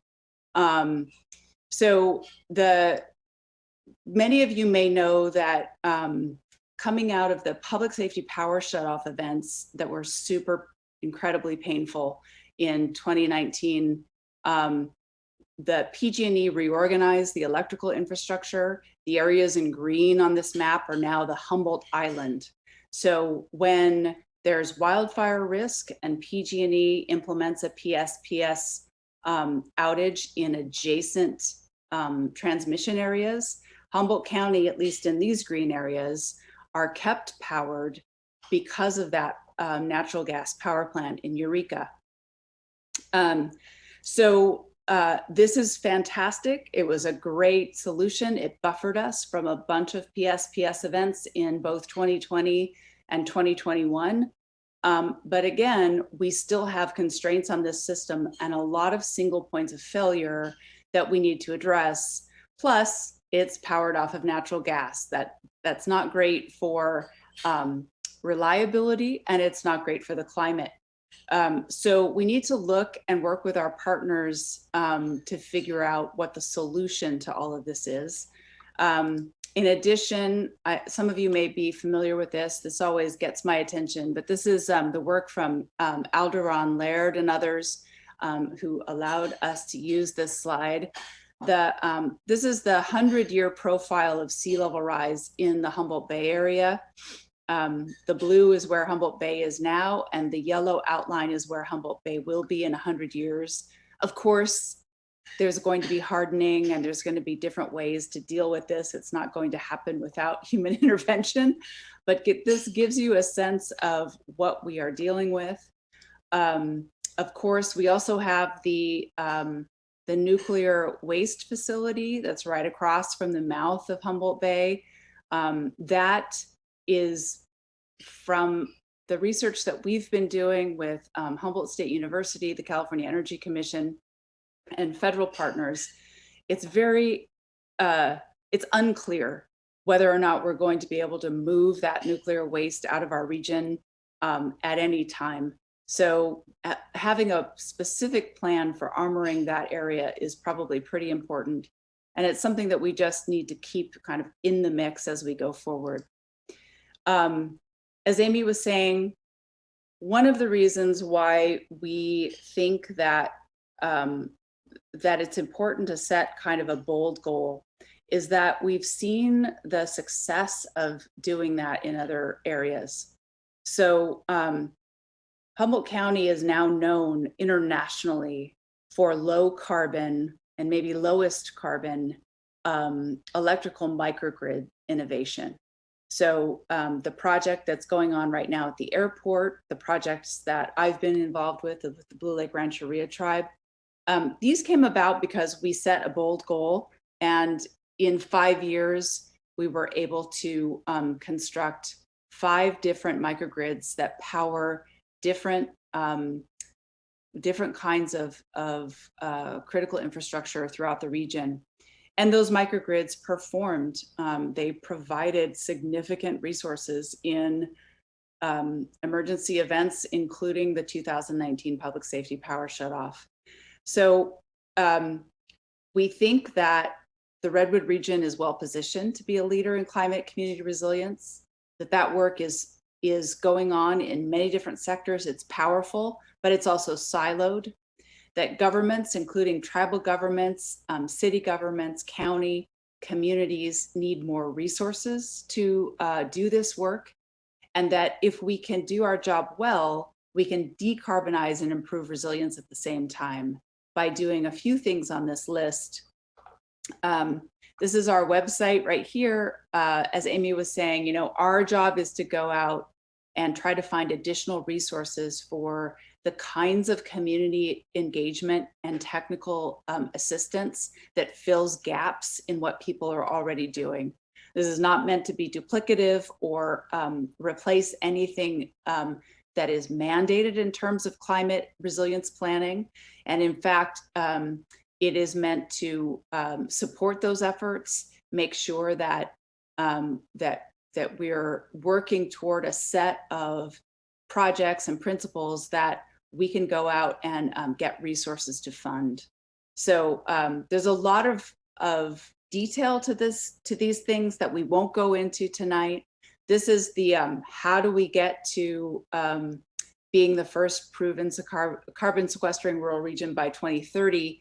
Why is that important? Because all the work that we're doing now to do greenhouse gas emission inventories, scope 1, scope 2, all of these terms that we hear, we need to go further and we need to go faster to basically avoid even more emergencies than we're dealing with now. And what we've found as a gap that's been articulated to us is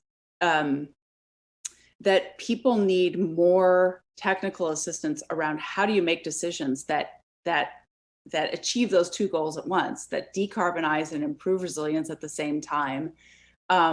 Scope 3 emissions, which is tracking the emissions from everything that we do essentially, is really difficult work. But we have some of the assets here and some of the situational awareness that put us in position to be able to do that research and do that work. And in this way, we can become a model for other rural counties, for the country, and even for the globe in the way that we go about this. And we can do it fast, and we can start replicating the recipe elsewhere because of the institutional knowledge we have right here in our region. One of the Core Hub's specific projects is to support community benefit strategies for offshore wind development. As we explore this new industry, and it could be a medium-sized industry, it could be a very large industry for our region, we want to make sure that that as much as possible, we understand it. We understand how we can interact with our state and federal partners in some of these permitting and regulatory processes. We have a tight timeline. This purple bar is basically where we are right now, is in the NEPA, the initial environmental reviews, to get to an offshore wind auction, which is going to happen about a year from now, maybe a little less. It's slated for fall of 2022. This timeline will be updated. This is sort of in years how long the permitting process would take before we finally get turbines in the water, if that's what the community decides they want to do. So we have some time to figure it out, but we do need to get organized around basic principles and what we want to see out of this, out of these opportunities. And we need to be communicating that and inserting that into the processes and the permit phases where it makes sense. So these are example terms. It's going to be different for every community. The Core Hub will be doing work over the next 6 months to really work closely with our constituencies in the region to socialize what community benefits means within an offshore wind leasing environment, and how we can insert our wish list into some of these processes and get some meaningful benefits on the ground. I'm almost done. A couple more slides. A couple of ways we can institutionalize community benefits is through these types of structures. So the auction to decide which developer or developers will have access to the Humboldt wind energy call area, which is just offshore, about 20 miles out. They will need to, we're hearing it's very likely that they're going to have a multi-factor auction, what that means is that we can shave off about 25% of the scoring criteria and attach community benefits to that. And the developers need to prove that they have a plan to do those community benefits as a part of their scoring criteria to win the auction, to be the developer for this region.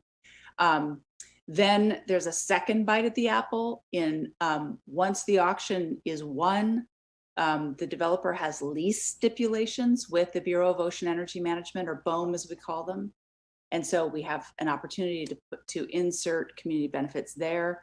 And then there's also developer to community agreements, so CBAs. These are specific agreements that we've seen happen. They're most common with offshore wind and the fishing communities, but they happen in other contexts as well. And so, so these are the processes for offshore wind that are moving. We are monitoring them. We are doing our best to keep up with all of that. And we will have a series of publicly available briefings that'll probably start, we estimate, mid-February or March, that will allow for the community to sort of have a once a month or twice a month opportunity to learn about what's going on with offshore wind, raise questions, concerns, comments, tell us what the communities need in terms of technical assistance and support. And so we can figure out how best to move forward with this opportunity, understanding that it has concerns for people as well. So that is just a snapshot of what the Core Hub is organized to do. Again, we're based at the Humboldt Area Foundation.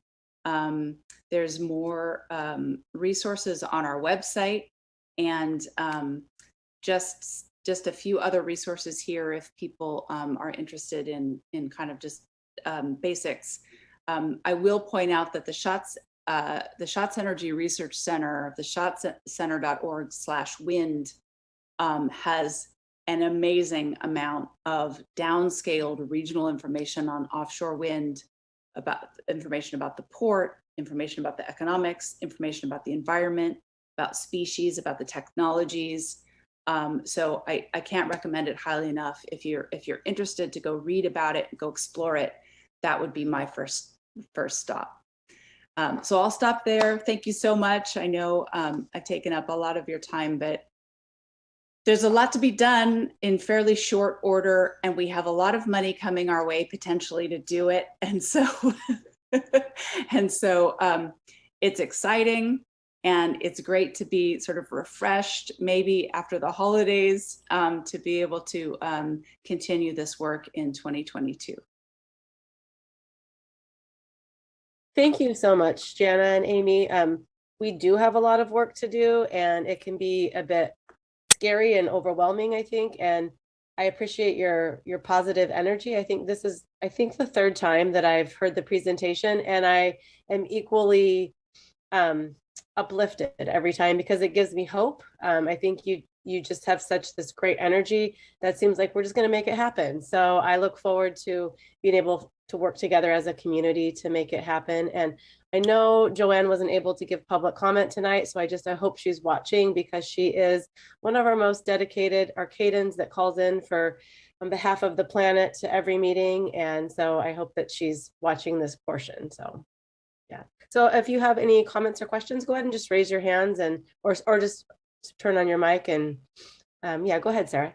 Councilmember. Yeah, I just wanted to echo what Mayor Atkins Salazar said. I think this is probably my second time seeing this presentation with RCA, and then maybe the third time seeing you speak with the Offshore Wind Task Force and everything. But thank you, Jana, just for being such a wealth of knowledge and bringing this, forward in our community. And we're really, as we talked about housing earlier, now we're talking about climate. We can see where we need to all come together as a county and bring in all of our different partners to be able to make these things happen and take advantage of, federal money that's going to be coming in for projects like this. And, resiliency is going to be so important up here. Especially as, Humboldt is kind of seen lightly as a climate refuge, and we're going to have an influx of population, but also we're going to really be battling, climate change on the front here as well. And so just to, know that we have these partners coming together to do this, and getting all the cities and municipalities on board to work together is going to be so important. So just again, yeah, I'm feeling the positivity and excitement as well. And so thank you, Jana, and thank you, Amy, for being here and just, giving us the update. So thank you.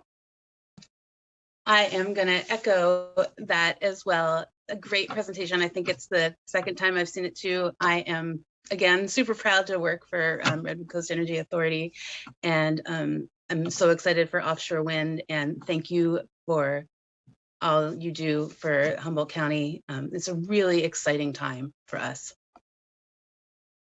I completely echo everything that's been said. Thank you so much for this presentation and everything you're working on. I agree. I think this is uplifting and exciting for our community's future, and our community's health as well. When, we look at everything holistically. So just thank you so much for the presentation. I really appreciate it and really enjoyed everything that you shared. So thank you.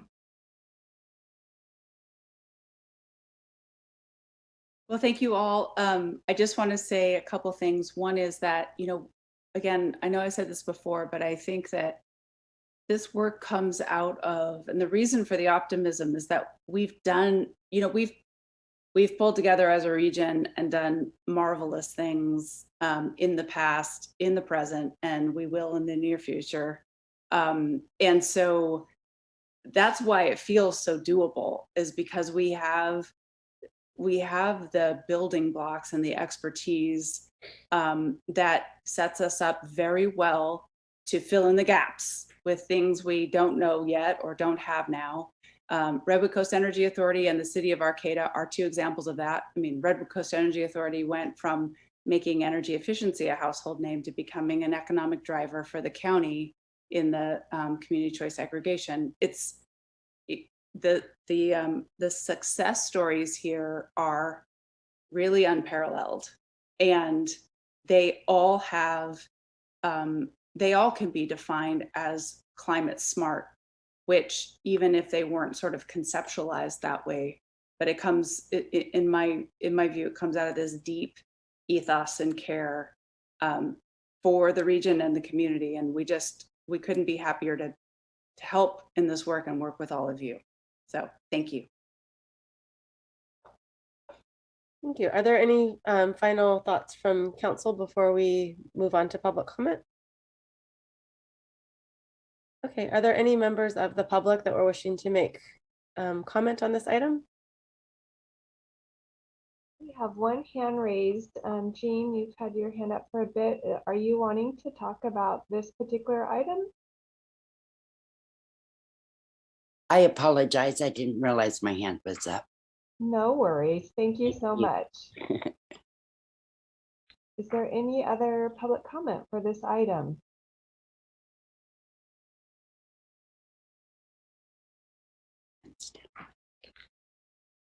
You, Is my hand down?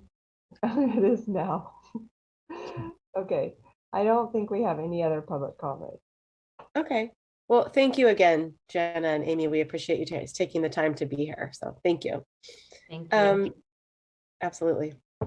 So moving on to item B, which is to authorize the city manager to execute a month-to-month industrial lease for the purposes of providing a safe parking program on the property located at 1680 Samoa Boulevard.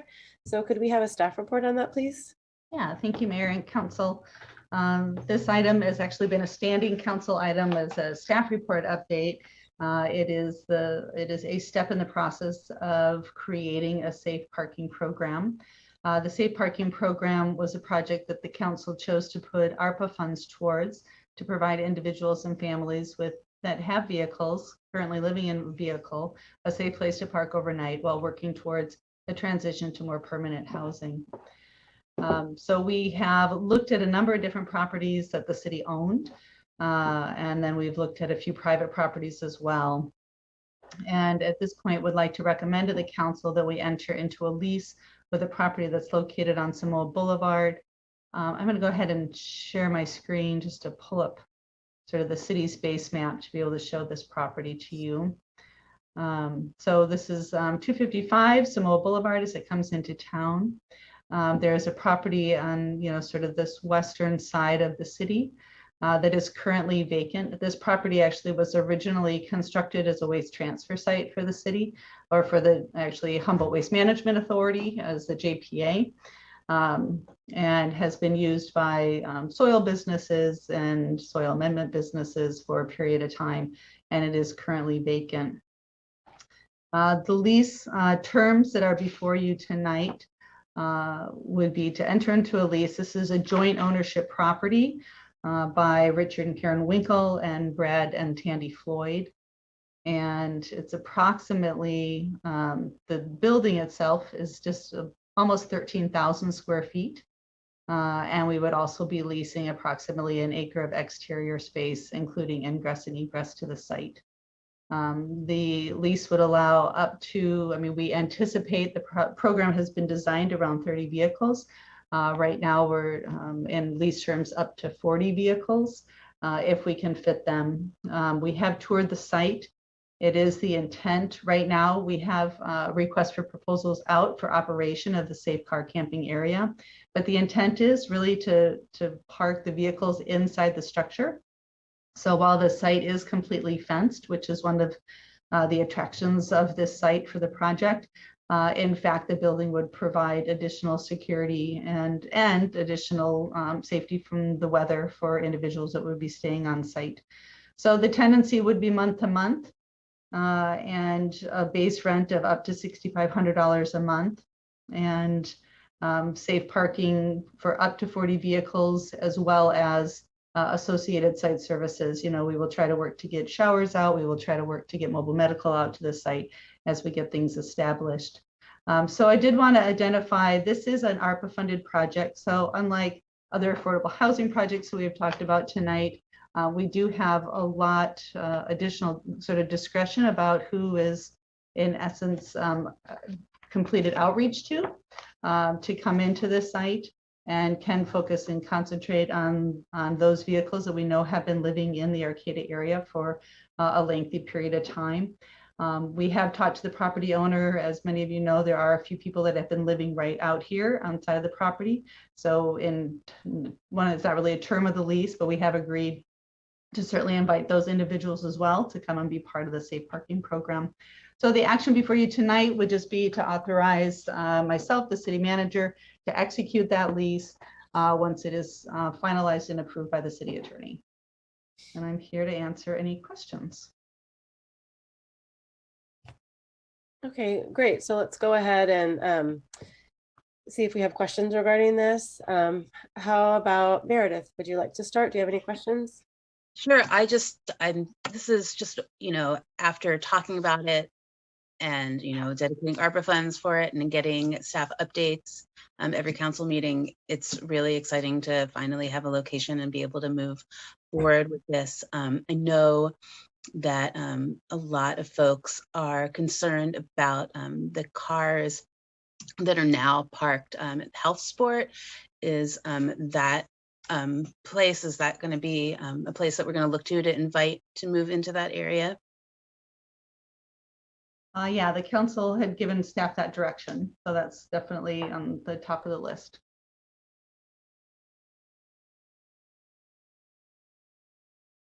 Councilmember Schaefer? Yeah, I don't know, this question might be answered for myself, but it might just be good to have this information and talk about it a little bit. But because I know some people might be concerned that, yeah, why are we going into a lease when we could do this on a city-owned property? Why are we paying money for rent when we could have free rent on a city property? So could you just give us a little taste, Karen, of just like what the pros are of this property and why it's kind of worth paying that monthly fee as opposed to kind of starting from scratch on a city-owned property? Absolutely, and that's a great question. We looked at predominantly city-owned properties that we have on West End Road, kind of behind areas on West End Road, Little Lakes on South I Street. None of those properties had adequate fencing or utilities in the areas that we would be, trying to construct infrastructure to support the safe parking area, and none of them were securely fenced. So that became sort of the attraction of this site. Our preferred site prior to this was really trying to look at Little Lakes.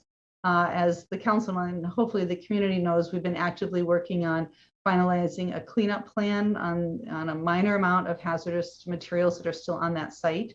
But even though we know we have very good maps about where that is, we really don't have we're unable to get, I'll say, approval to even move forward with something on another part of that property, even though we know it's an area that doesn't have contamination. So that one was eliminated.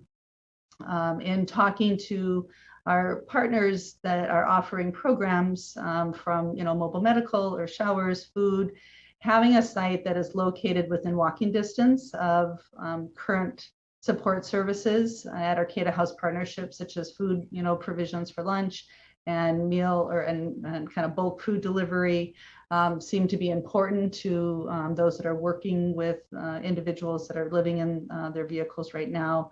So we were trying to concentrate. So then we looked at, we have other city parking lots. We have the community center. We had parking, we did emergency sheltering right by the transit center.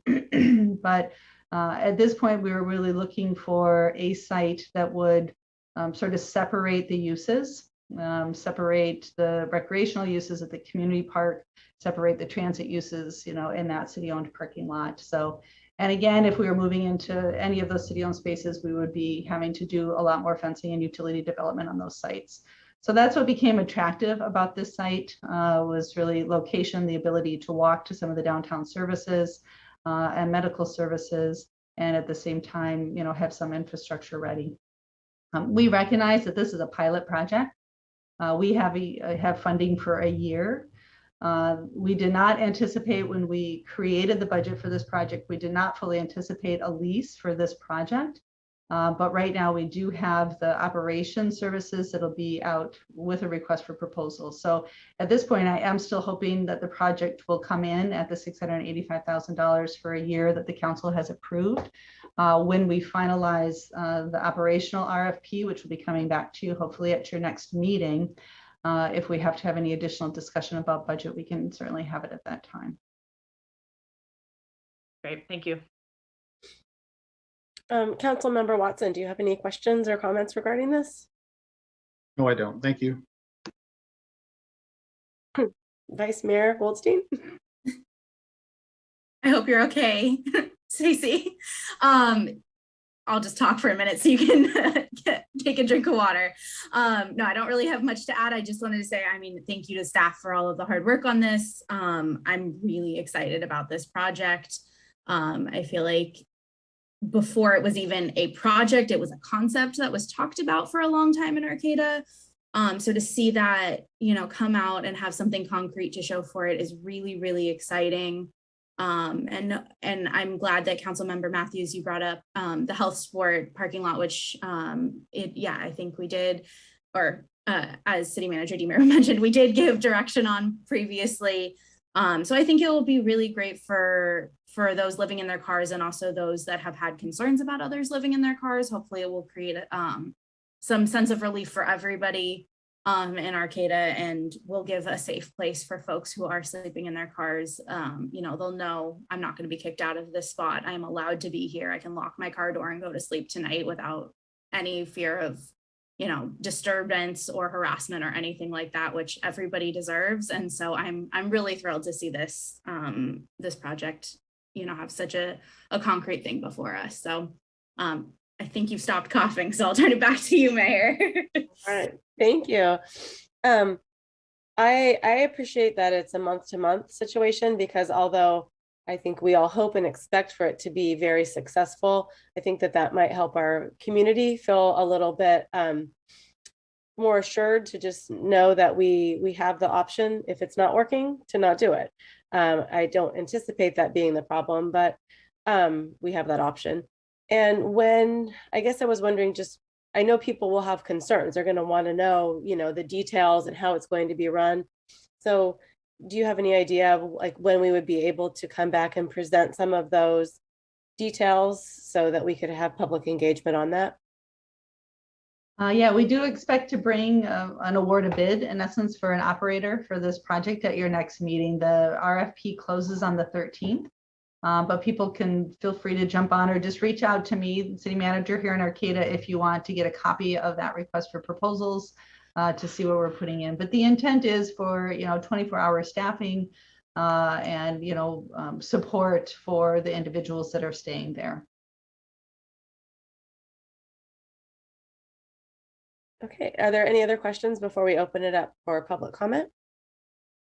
All right, we'll go ahead and do that. And then if we have anything else that's brought up, we can discuss it afterwards. So do we have anyone that is wishing to speak on this particular agenda item? Yes, we do have public comment. We have one speaker at this time. Two. So first will be Kimberly, and then after that we have Judith. Go ahead, Kimberly, you have 2 minutes.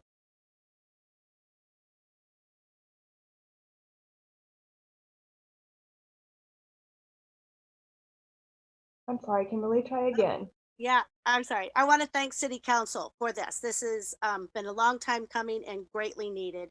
And I'm so happy to see this finally come into fruition. My question is, at any given day in Valley West, we have 18 to 20 RVs alone. And so the truckers who are parking because they're staying at the motels have nowhere to safely park their rigs right now.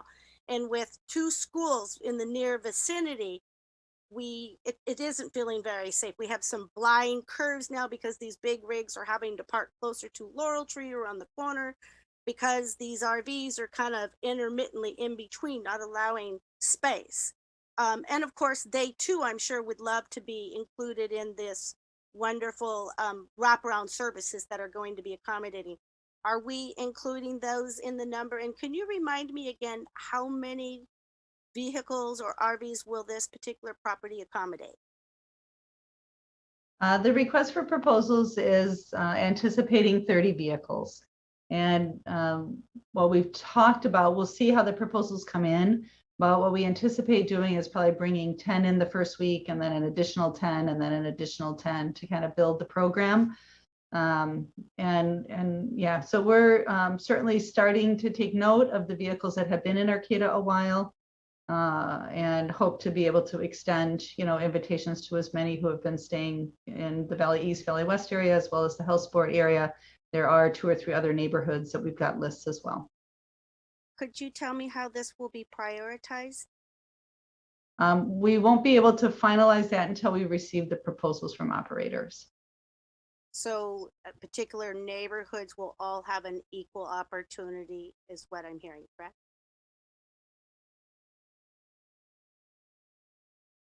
Do you want me to keep having a back and forth? I'm not. No, actually, I was asking, but you answered the first one, so I was like, I'm running with it. So thank you. Yeah, no, whatever the protocol is, I will sign off with that last question. I think that was graciously answered, so thank you.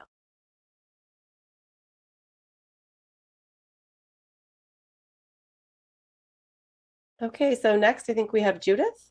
Thank you. Thank you very much for this opportunity. I just have a couple of questions. And the first one is, did I hear correctly that the vehicles will be inside the building?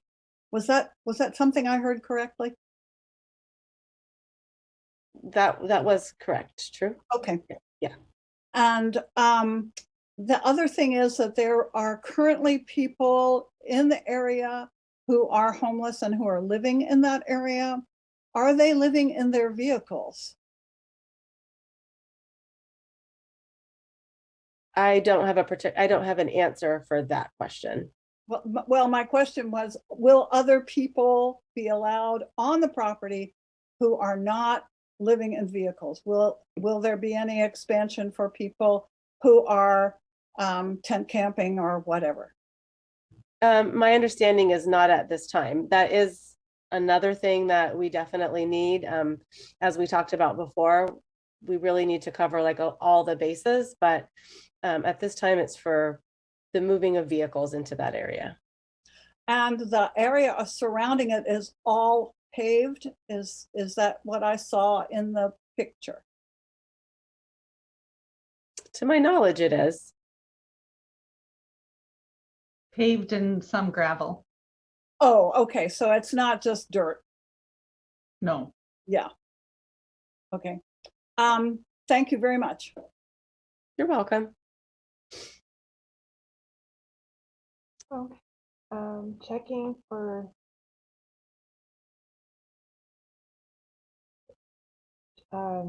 Judith just Jean. Sorry, I've got hands coming up and down. I guess now we don't have any. All right, I believe no. I don't know if Jean's trying. I think Jean. Oh. Gosh, that got my heart racing. I apologize. I'm not good technology, and I kept pushing it. But I so appreciate one last opportunity. This was a very full meeting tonight. And the people who presented those two young ladies, I really appreciated what I was able to participate on tonight. Thank you. And I want to ask about the parking lot. I'm sorry, I get real embarrassed. I hope you can't see me. But on the parking lot, okay. If House Sport was to have some opening, because this is gonna fill up quick. The people are parking in some areas thick. And that's a great place. It's a movement. I mean, I really think if on city property to save that 6,000 and have people in a motel room, like with that money would have been just beautiful. But month to month basis, if Clam Beach would meet the needs of many who have difficulty being indoors or inside. And Chief Brian and I talked on that last year because of the virus. We were very interactive with each other, concerned. And they were doing so well over there by Health Sport. It is flat. It's easy to walk. It's easy to wheel a chair. It's easy to get to town. They never had use of the showers or bathrooms or anything, but the outhouses, they did have those. And when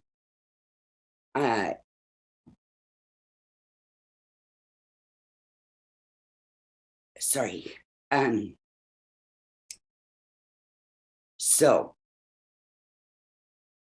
in the different degree of illnesses of people that we see too, it may be that Clam Beach, Health Sport, and this spot can be useful for now.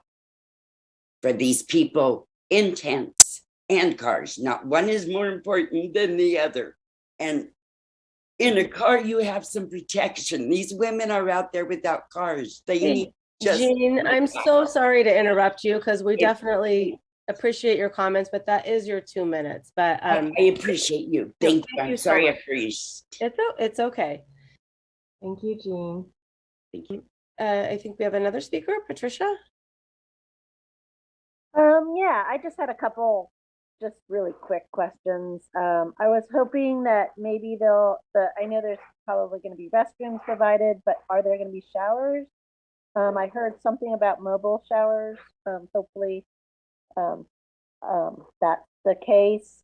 And another thing too is, somebody else touched on tent camping being allowed as well. And maybe a suggestion is letting the tent campers sleep indoors and then having the parking outdoors, or a combination of the two. But mainly my main question was if there are going to be shower services for these people in the campground. Thanks, and that's it. Sure, absolutely. And what I can say is, although we don't have the, a plan in place from whoever's planning to manage it, that is definitely our ideal, that there will be services. So not only the mobile showers and then restrooms on site, but also medical services and other mental health services that will be able to come to this particular location. So, and when we're hoping that will entice people to want to be there, because as I'm sure many of you are learning, we can't force people to be places. So there, we can offer and hopefully have this great place that people want to come. It will most likely be full, but there will also be people that won't choose to go there, and that will be their choice. But hopefully, getting 30 to 40 vehicles off the street, it won't solve the entire problem, but hopefully it will make a positive impact in the neighborhoods that are feeling really inundated right now.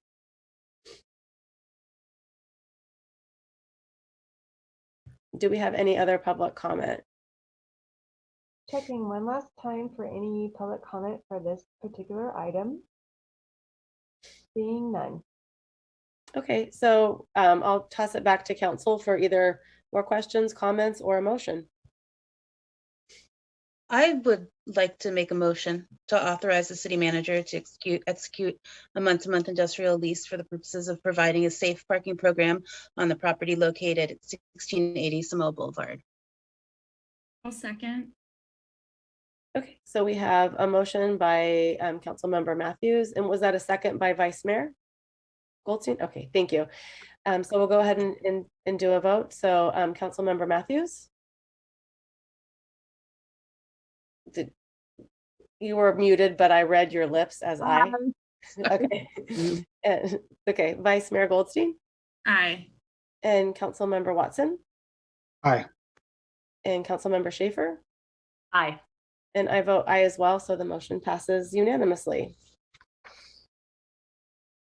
Okay, so next in new business, we have item C, which is ordinance number 1555 for introduction, amending the Arcata Municipal Code Title II, Chapter 10, to make biennial consumer price index adjustments to campaign contribution limitations. So could we please have a staff report?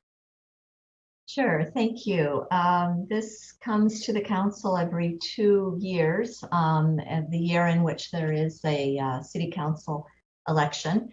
The city council has a campaign contribution limitation that was established by initiative measure in the 1990s, and it is an ordinance. And part of the initiative measure did allow the limitation to adjust every 2 years at the campaign year by the consumer price index. So it was initially set in the 1990s at $100, and it is currently at $210.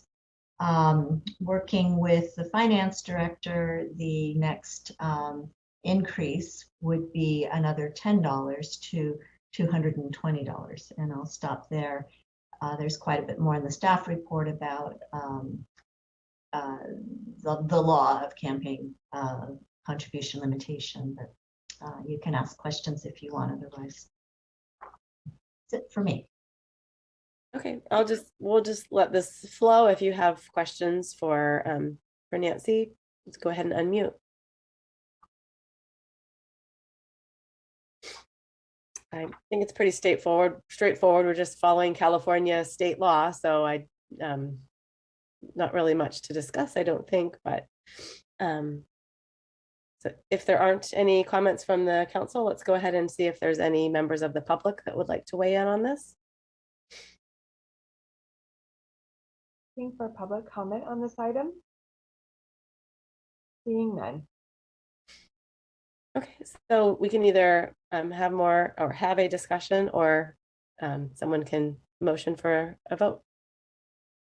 I will make a motion to approve ordinance number 1555 for introduction, amending the Arcata Municipal Code Title II, Chapter 10 to make biennial consumer price index adjustments to campaign contribution limitations.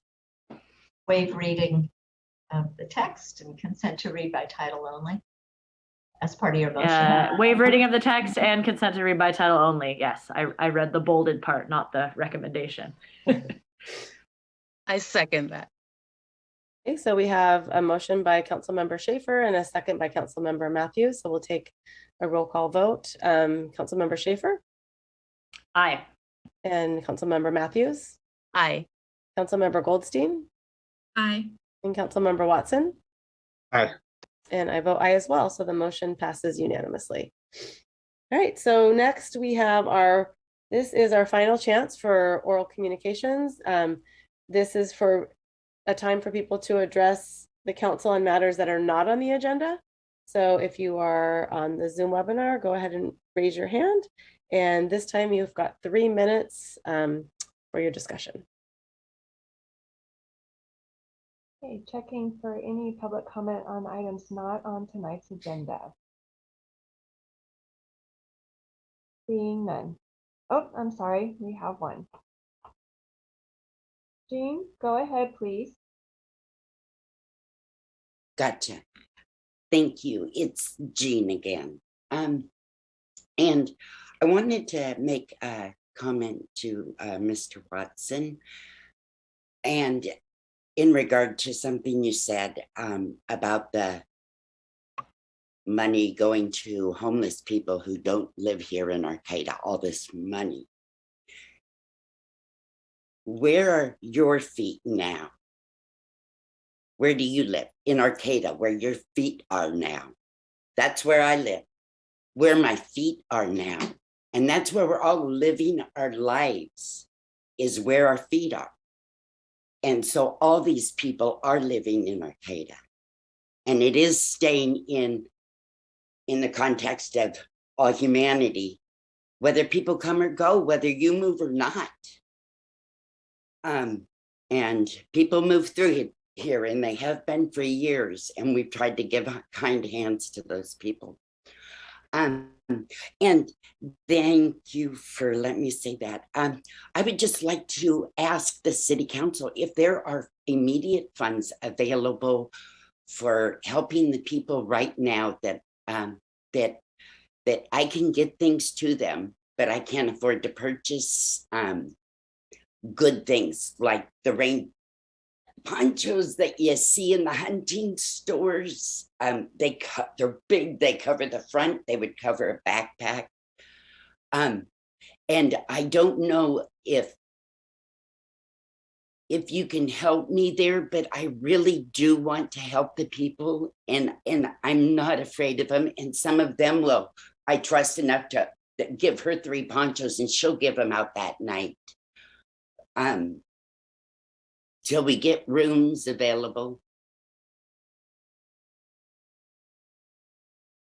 Thank you. Thank you, Jean. I think that I could just respond quickly. Absolutely, Brett. Councilmember Watson. I really appreciate your comments, Jean. Thanks for taking the time. I know it's hard to make public comments sometimes. And just to clarify, I didn't say anything about money going to the homeless. I think you might have misunderstood that. But I understand what you're saying, and I really appreciate your comments. Thank you. All right, so we're gonna go ahead. I see it. I just think, Go ahead, Kimberly. Okay, I'm going to identify myself as an Arcata Planning Commissioner. And I just wanted to point out, and I'm sure everyone is aware, that the Fortuna City Council made it illegal to camp in their city limits. And when asked what they were going to do with those folks that are camping, they said they're going to send them to Arcata and Eureka. So I think the point that Council Member Watson was making was that it's going to be on Arcata's dime. And I think that, you know, as pointed out by other council members, ideally, as a region, we would be collaborative and we would all pay our fair share. So I think myself personally, that's what concerns me also, is that these are going to be coming from all out of the area. Likely 10%, if we're lucky, are going to actually house Arcata residents. And I'm not sure how many will actually house Valley West residents. And the same thing goes for the safe camping. I'm hoping if they have to follow the continuum of care, being that there is, I don't know if there's any grant money involved, but if it's ARPA funds, then I think the same guidelines are having to be followed. But correct me if I'm wrong. Yeah, so for the safe camping, we actually do have our discretion, so we can focus on the people that are in our city limits. And just to follow up with Jean's question, we all, I think, echo your concerns at night when it's rainy and it's stormy. I know a hotel opening in 8 months or a year does not do those people any good in this moment. And we do definitely agree with you on that. And we do work with as many agencies as we can to help funding for temporary things. So we do our best in that. So yeah, we hear you on that. I just wanted to give a suggestion to Jane. I thought it was so wonderful that you want to help out houseless folks in our community. And you were asking about connecting to get the supplies, that you're willing to hand them out. And that I just would suggest you connect with Arcata House Partnership. They do a lot of really wonderful work like that. And I'm sure they would love to have another volunteer, especially someone as passionate and dedicated as you. So I just wanted to throw that suggestion out there.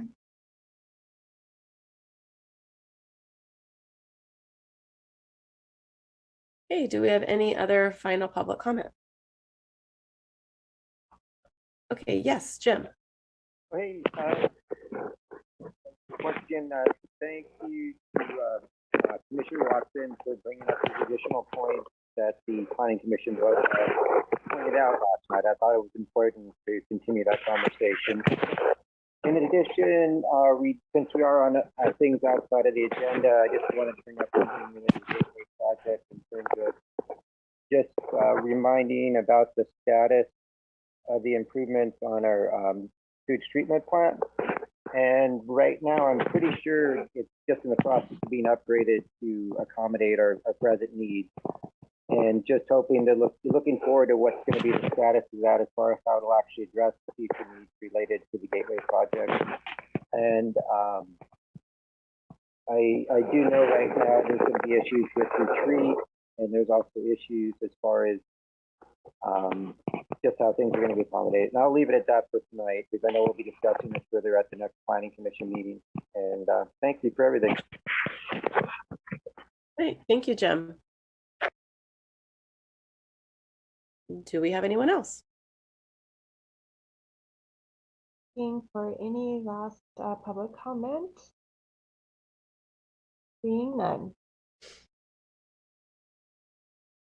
Okay, so we're going to move into council and staff reports. And so next we will receive an update from Andrea Starvetsky, our financial director, on the financial forecast of the adopted budget for fiscal year 2021-22.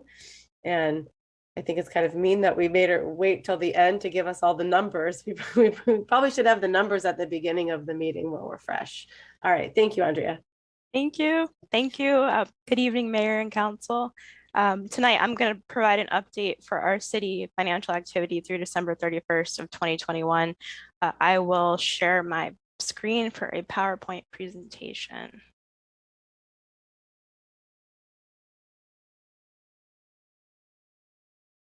Okay, just making sure that you all can see that. Okay, great, thank you. So within your packets, there are various breakouts for attachments starting on page 65, which include our current fund balance activity, followed by a breakout of select summary revenues and expenditures for select funds that we include in the packet, then also various tracking reports.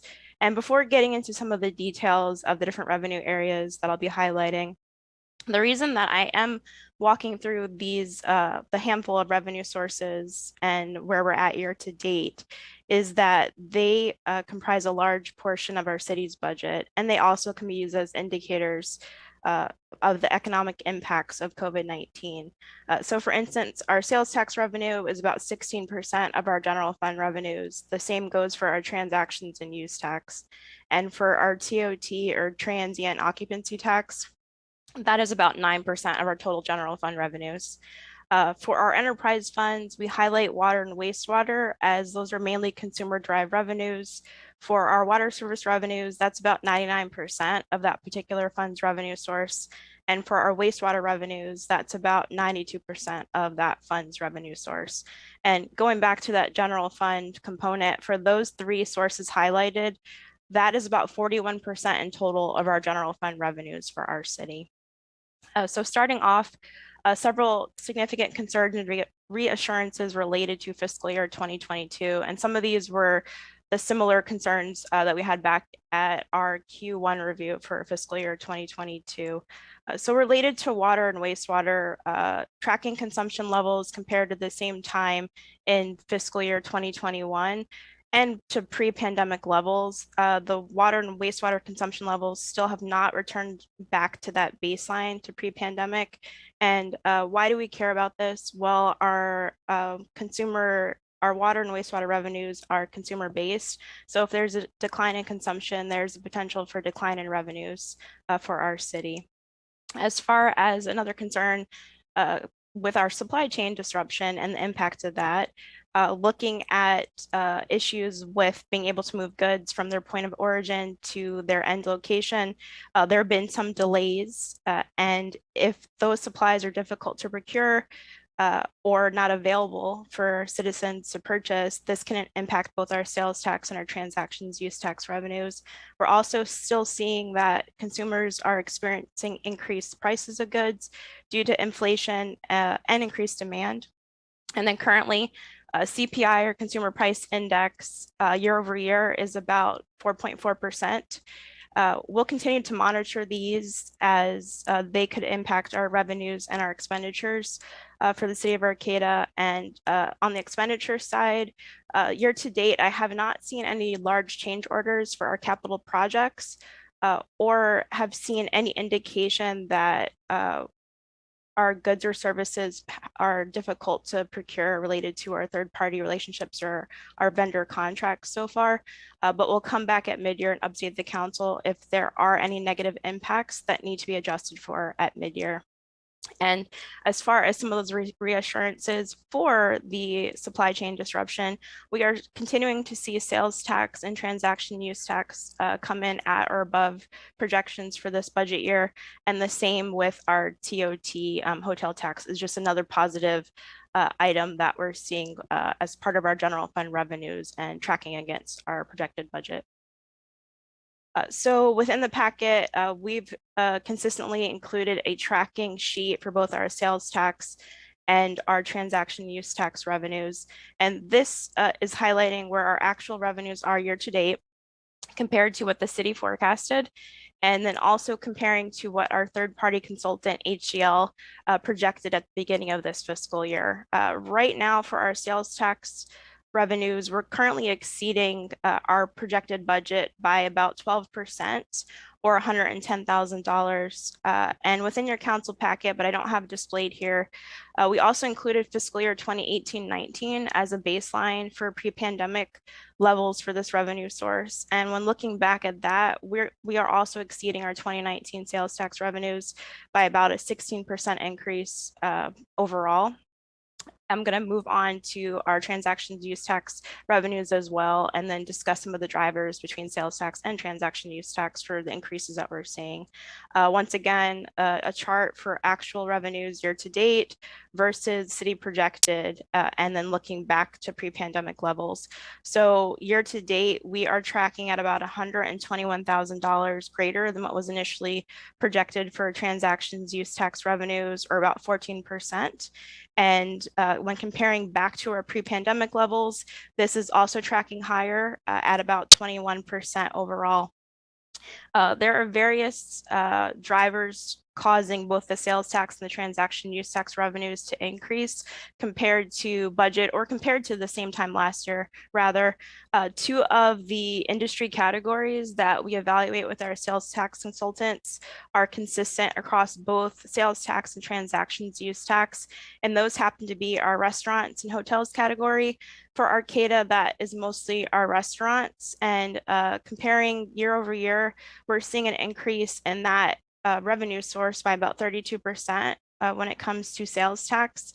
And some of the drivers for that were that this was one of the hardest hit industries going into the pandemic, as far as having dine-in options. And we're seeing, not with the most recent resurgence of COVID, but previous quarters where the restaurants are able to offer dine-in services and foot traffic is increasing, driving some of the increased revenues for sales tax and transactions use tax.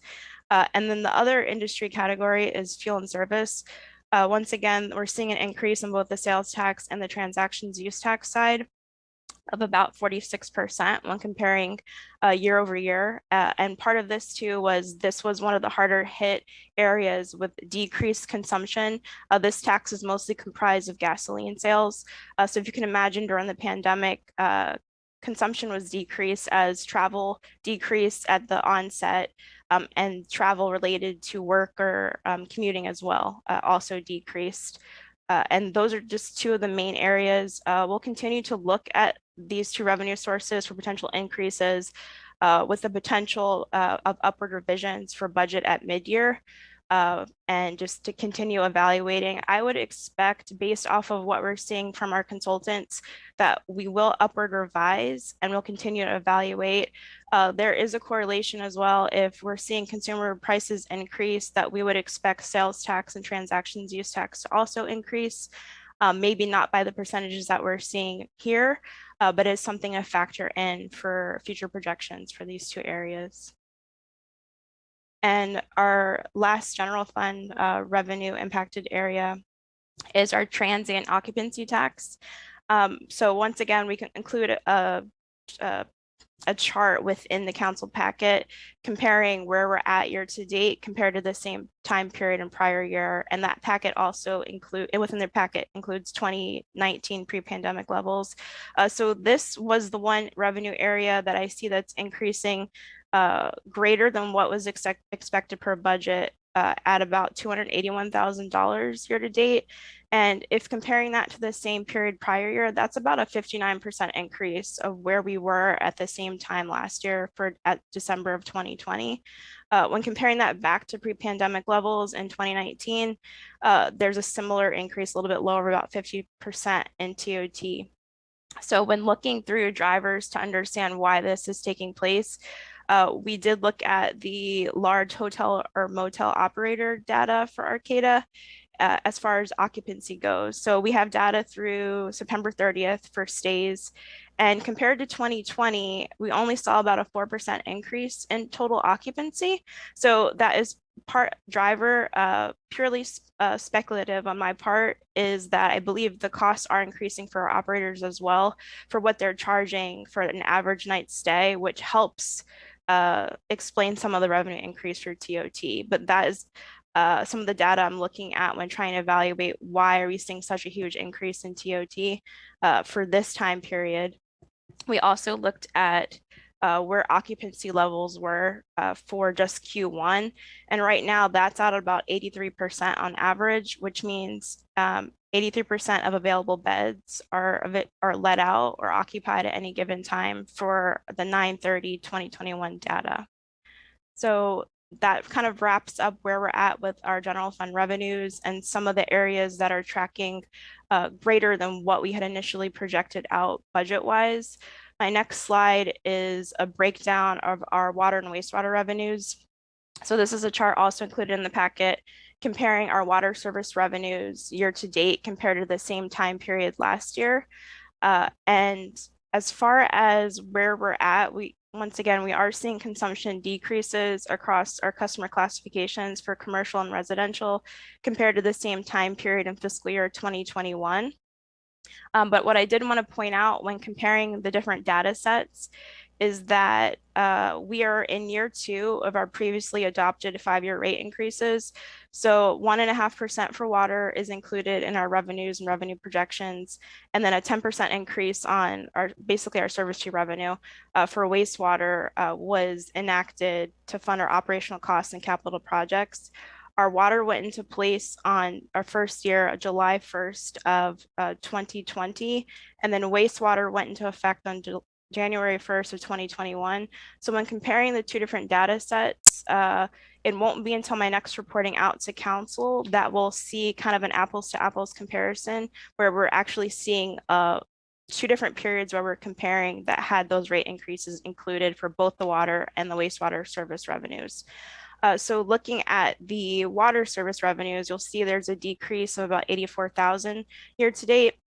Water service revenues are on track compared to where we're at budget-wise. So we expect to be about 50% of the way through what we have for projected revenues. We are there, but both in September and November of 2020, we had large inflows of connection fee revenue. So this is what is driving those two larger differences that you're seeing on the screen, the 17,000 in September and then the 98,000 in November. So our normal consumer-based revenue is on track. We will continue to look at the connection fee revenue as we move into mid-year to evaluate to see if any downward revisions will be needed. Once again, we're on track, but we are not where we were at the same time last year for that particular revenue source. And that can come in if we have really large projects that happen all at once. One fiscal year can look very skewed compared to another. So just in comparison, in fiscal year 2020, at the same point in time, we had brought in about $130,000 in connection fee revenue, and where we're at to date is about 21,000. And once again, it's project-based. This could change if we have large projects coming in from January 1st of 2022 through June 30th of 2022, but we'll continue to evaluate. And also for additional revenue sources, which I brought up at our last touch point, and we are actually expecting to receive this month. The city applied for our State Water Resources Control Board Water Arrearage Program, which is funded through ARPA or American Rescue Plan Act, received through the state of California. We are expecting about $84,000 to come in, which will be additional revenues coming into our water fund that will be applied directly to our delinquent water customer accounts, which were negatively impacted by COVID-19 based off of the guidelines that they set forth. And we also anticipate by the time we report out to council for mid-year to be able to provide with estimated revenues for wastewater. We will be completing that application as soon as it becomes available for the delinquent wastewater customer accounts. And with that, overall outlook remains positive for fiscal year 2022. I would say overall, looking citywide, we're on track revenue-wise and expenditure-wise as the offset. And we'll come to council at mid-year for our budget review. Shortly, we'll be meeting with department heads and compiling the information for that mid-year adoption and any changes that will need to be brought forth to council as part of that overall review. But I'm going to stop and see if there are any questions from the council, and I thank you for your time.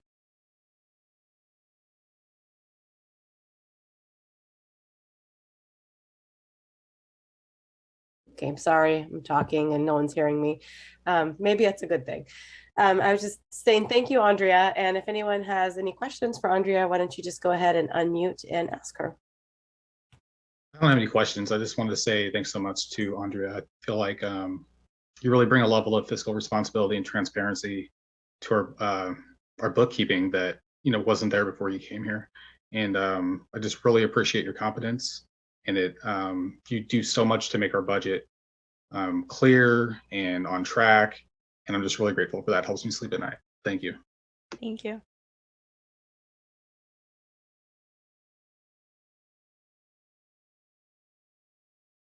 All right, I see you get thumbs up supporting what Brett said.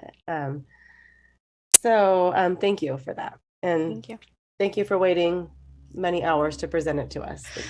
Thank you. So having said that, we'll go next to a presentation by our senior planner, Joe Mateer, regarding Senate Bill 9, a new state law that establishes housing and subdivision regulations within single-family residential zones. So thank you, Joe, for hanging on all this time, and you can go start whenever you're ready. No worries. Thank you, Mayor and council members. Appreciate being here. A lot of housing items on the agenda tonight. So this is just another tool that the city will be able to use here. We thought this would be nice to bring forward to the council and the public members because there's been a lot of talk. Senate Bill 9 was signed by the governor in September and became effective January 1st. It's a housing bill that has two portions to it. It's a statewide concern, of course, that the city has, the state has identified, and they want to require jurisdictions to allow no more than 2 dwelling units on a residential zone parcel.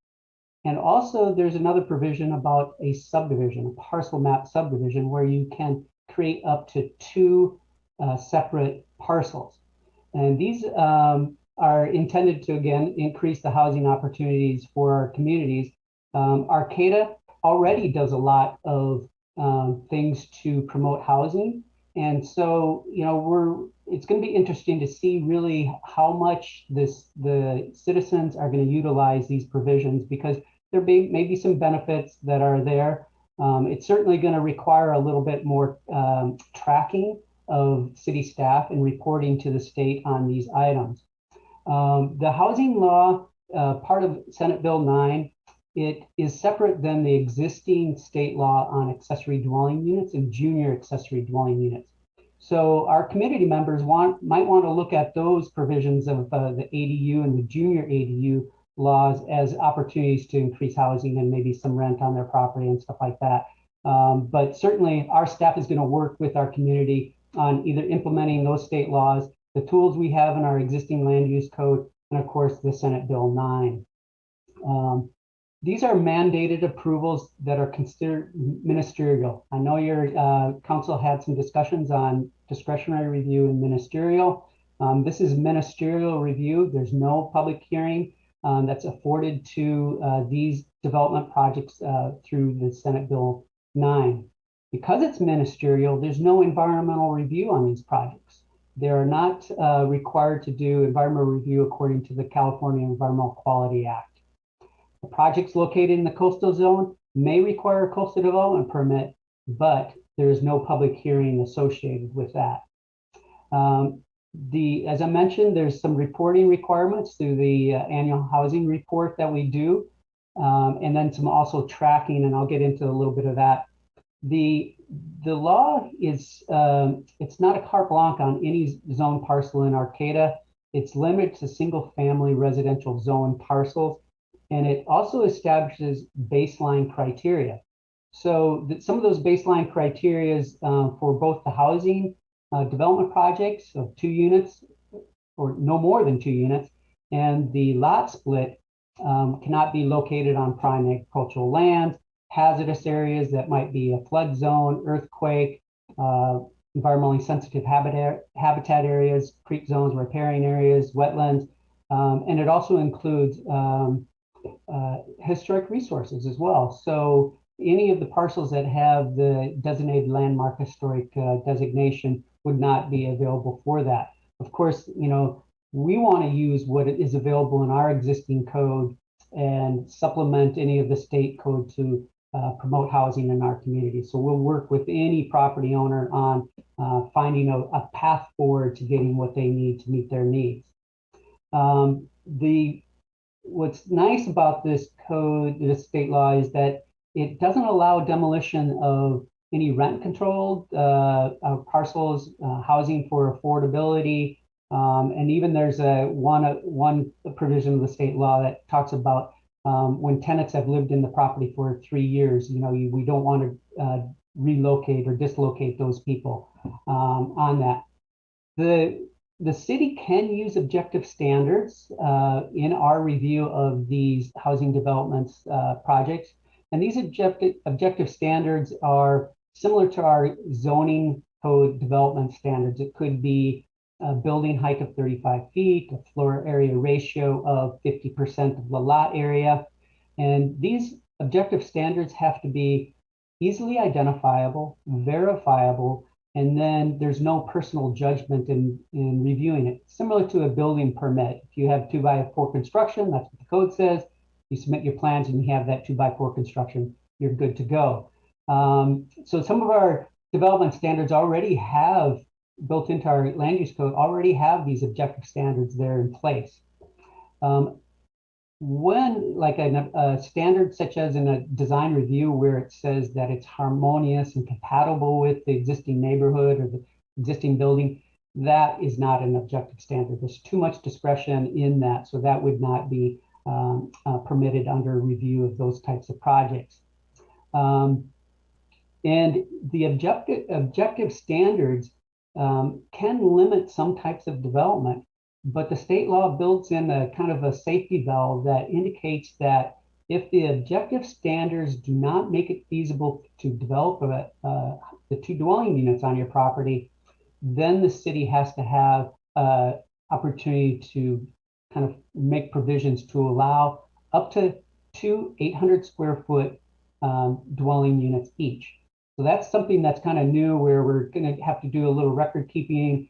People might question, well, how do they get that? They don't meet the standards here. And so we just have to do kind of internal record keeping on that aspect of it. The state law has provisions for adjustments of the setback area. Of course, parking is one of those things that the state and our community is looking at trying to reduce. So there's provisions for reduced parking. The housing units, it's interesting that what we don't see in the ADU and the junior ADU laws, this one here does build in a mechanism that requires that housing developments developed through the provisions of the Senate Bill 9 have to have occupancy of 30 days or more. So that takes out the speculation of the short stay vacation rentals, Airbnbs, and stuff like that. Now that's another record keeping, administrative thing that the city is going to have to do and track over time. In regards to the lot splits, those are subdivisions that are required to meet the Subdivision Map Act, except as allowed through the Senate Bill 9. Again, it's a ministerial permit. They do have to submit an application for a subdivision. Again, it's just the residential, it's limited to residential zones for single family. And one of the provisions they have in Senate Bill 9 is that the lot sizes have to be similar. So you begin with the 10,000 square foot lot. The smallest lot you can create out of the 10,000 square foot would be 40% or 4,000 square feet. And it does have a limit to the minimum size that you can have on a parcel. 1,200 square feet is one of the limits identified in the Senate Bill 9. So you'd have to have a 3,000 square foot parcel to be able to qualify for that 60-40 split, 1,200 and then 1,800 square foot parcel to utilize Senate Bill 9. What's interesting is that you cannot further subdivide a parcel. If you had that 10,000 square foot parcel and you created a 4,000, a 6,000 square foot parcel, you cannot come along and further subdivide that 6,000 square foot parcel into another, 2 units there. So that's another record keeping mechanism. And another interesting aspect that's kind of unusual is that you cannot subdivide an adjacent parcel if you used the same property owner used the benefits of Senate Bill 9 or their agent on an adjacent parcel. It's kind of one of those interesting nuances on that.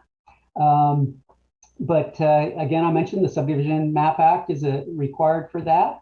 And then they also added some provisions to extend the expiration date of the tentative maps. But I think it's important for the community to realize that I don't think it's going to be a huge rush to do this. We already have many provisions built into our existing land use code. Arcata has already kind of looked at different things that would be minimizing housing opportunities. And so we've already tried to address this. I think this is probably a state legislature reactionary from other jurisdictions that are trying to keep things out. But we're certainly going to, utilize the full tools of Senate Bill 9, follow the law, help our community out there with any development projects. I know that Director Loya has a few closing statements as well, but I'd be happy to answer any question the council may have. Thank you. Thank you. Do you want to go ahead and do your closing statements, David, and then we can ask questions? Yeah, sure. And because of the hour, I'll just make this super, super quick. Joe played good cop. I'm going to play bad cop. The council did write a letter opposing SB 9 when it was put forward.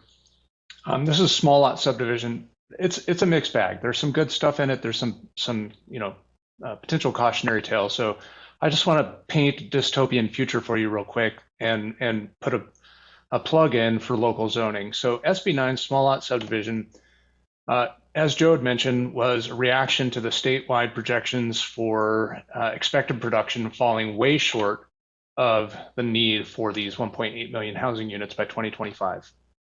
What SB 9 would allow you to do is to take in the upper left-hand corner here, a single family lot, and maybe turn your building into an ADU on the bottom and single family residence on the top, primary unit on the top, and then do a subdivision so that you took this one parcel and you created two. That second parcel could also do 2 units. So now you have 4 units on a property that was originally planned and zoned for 1 or maybe 2. What does this look like in practice? Well, let's look at the Westwood for a moment here. There's Stromberg, Roberts. We're going to zoom in on the Roberts and look at these houses. There's plenty of room in the back for maybe putting in an ADU. All these parcels have lots of big open spaces in their backyards. These are about 7,000 square foot parcels. Well, you can imagine if this ADU was here and you decided, hey, I'm going to put a subdivision line between each one of these, and then I wanted to create accessory dwelling units on each of those new 2 subdivisions. You now have 4 housing units. You didn't have to provide additional parking. There's no provision for, in a typical subdivision, where you would provide for all the infrastructure that's necessary to accommodate this additional growth. And furthermore, it's exempt from CEQA and it's exempt from public comment.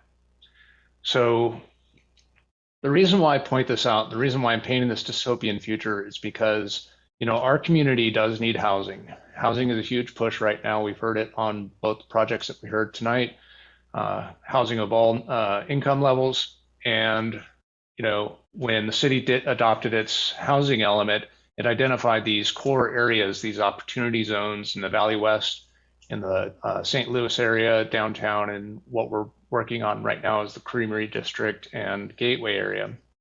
And I just want to reemphasize that it's really important for us to take control of our local zoning to implement these plans to ensure that we have adequate area for the market to develop and to build, to provide for those housing needs. Because if we don't plan for it,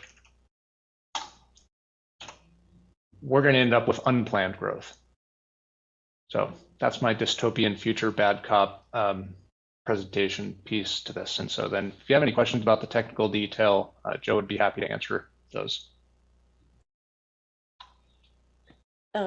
Thank you both for the presentation. I know we do have a lot of people that are interested in how that works. So I think that that's really good to get out there. And yeah, I know it's a mixed bag. there are cities that are definitely teaming up to oppose it. So do we have any questions or comments for either Joe or David?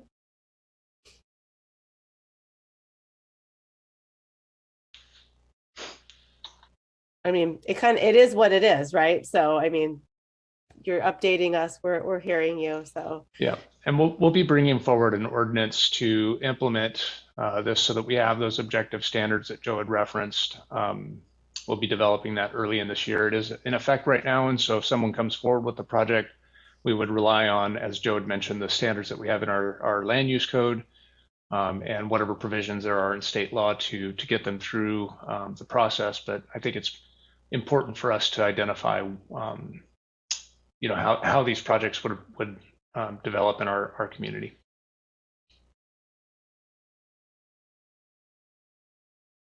Okay, well, thank you. It looks like we don't have any questions or comments regarding that. So, but thanks for the presentation and the late hour. We appreciate it.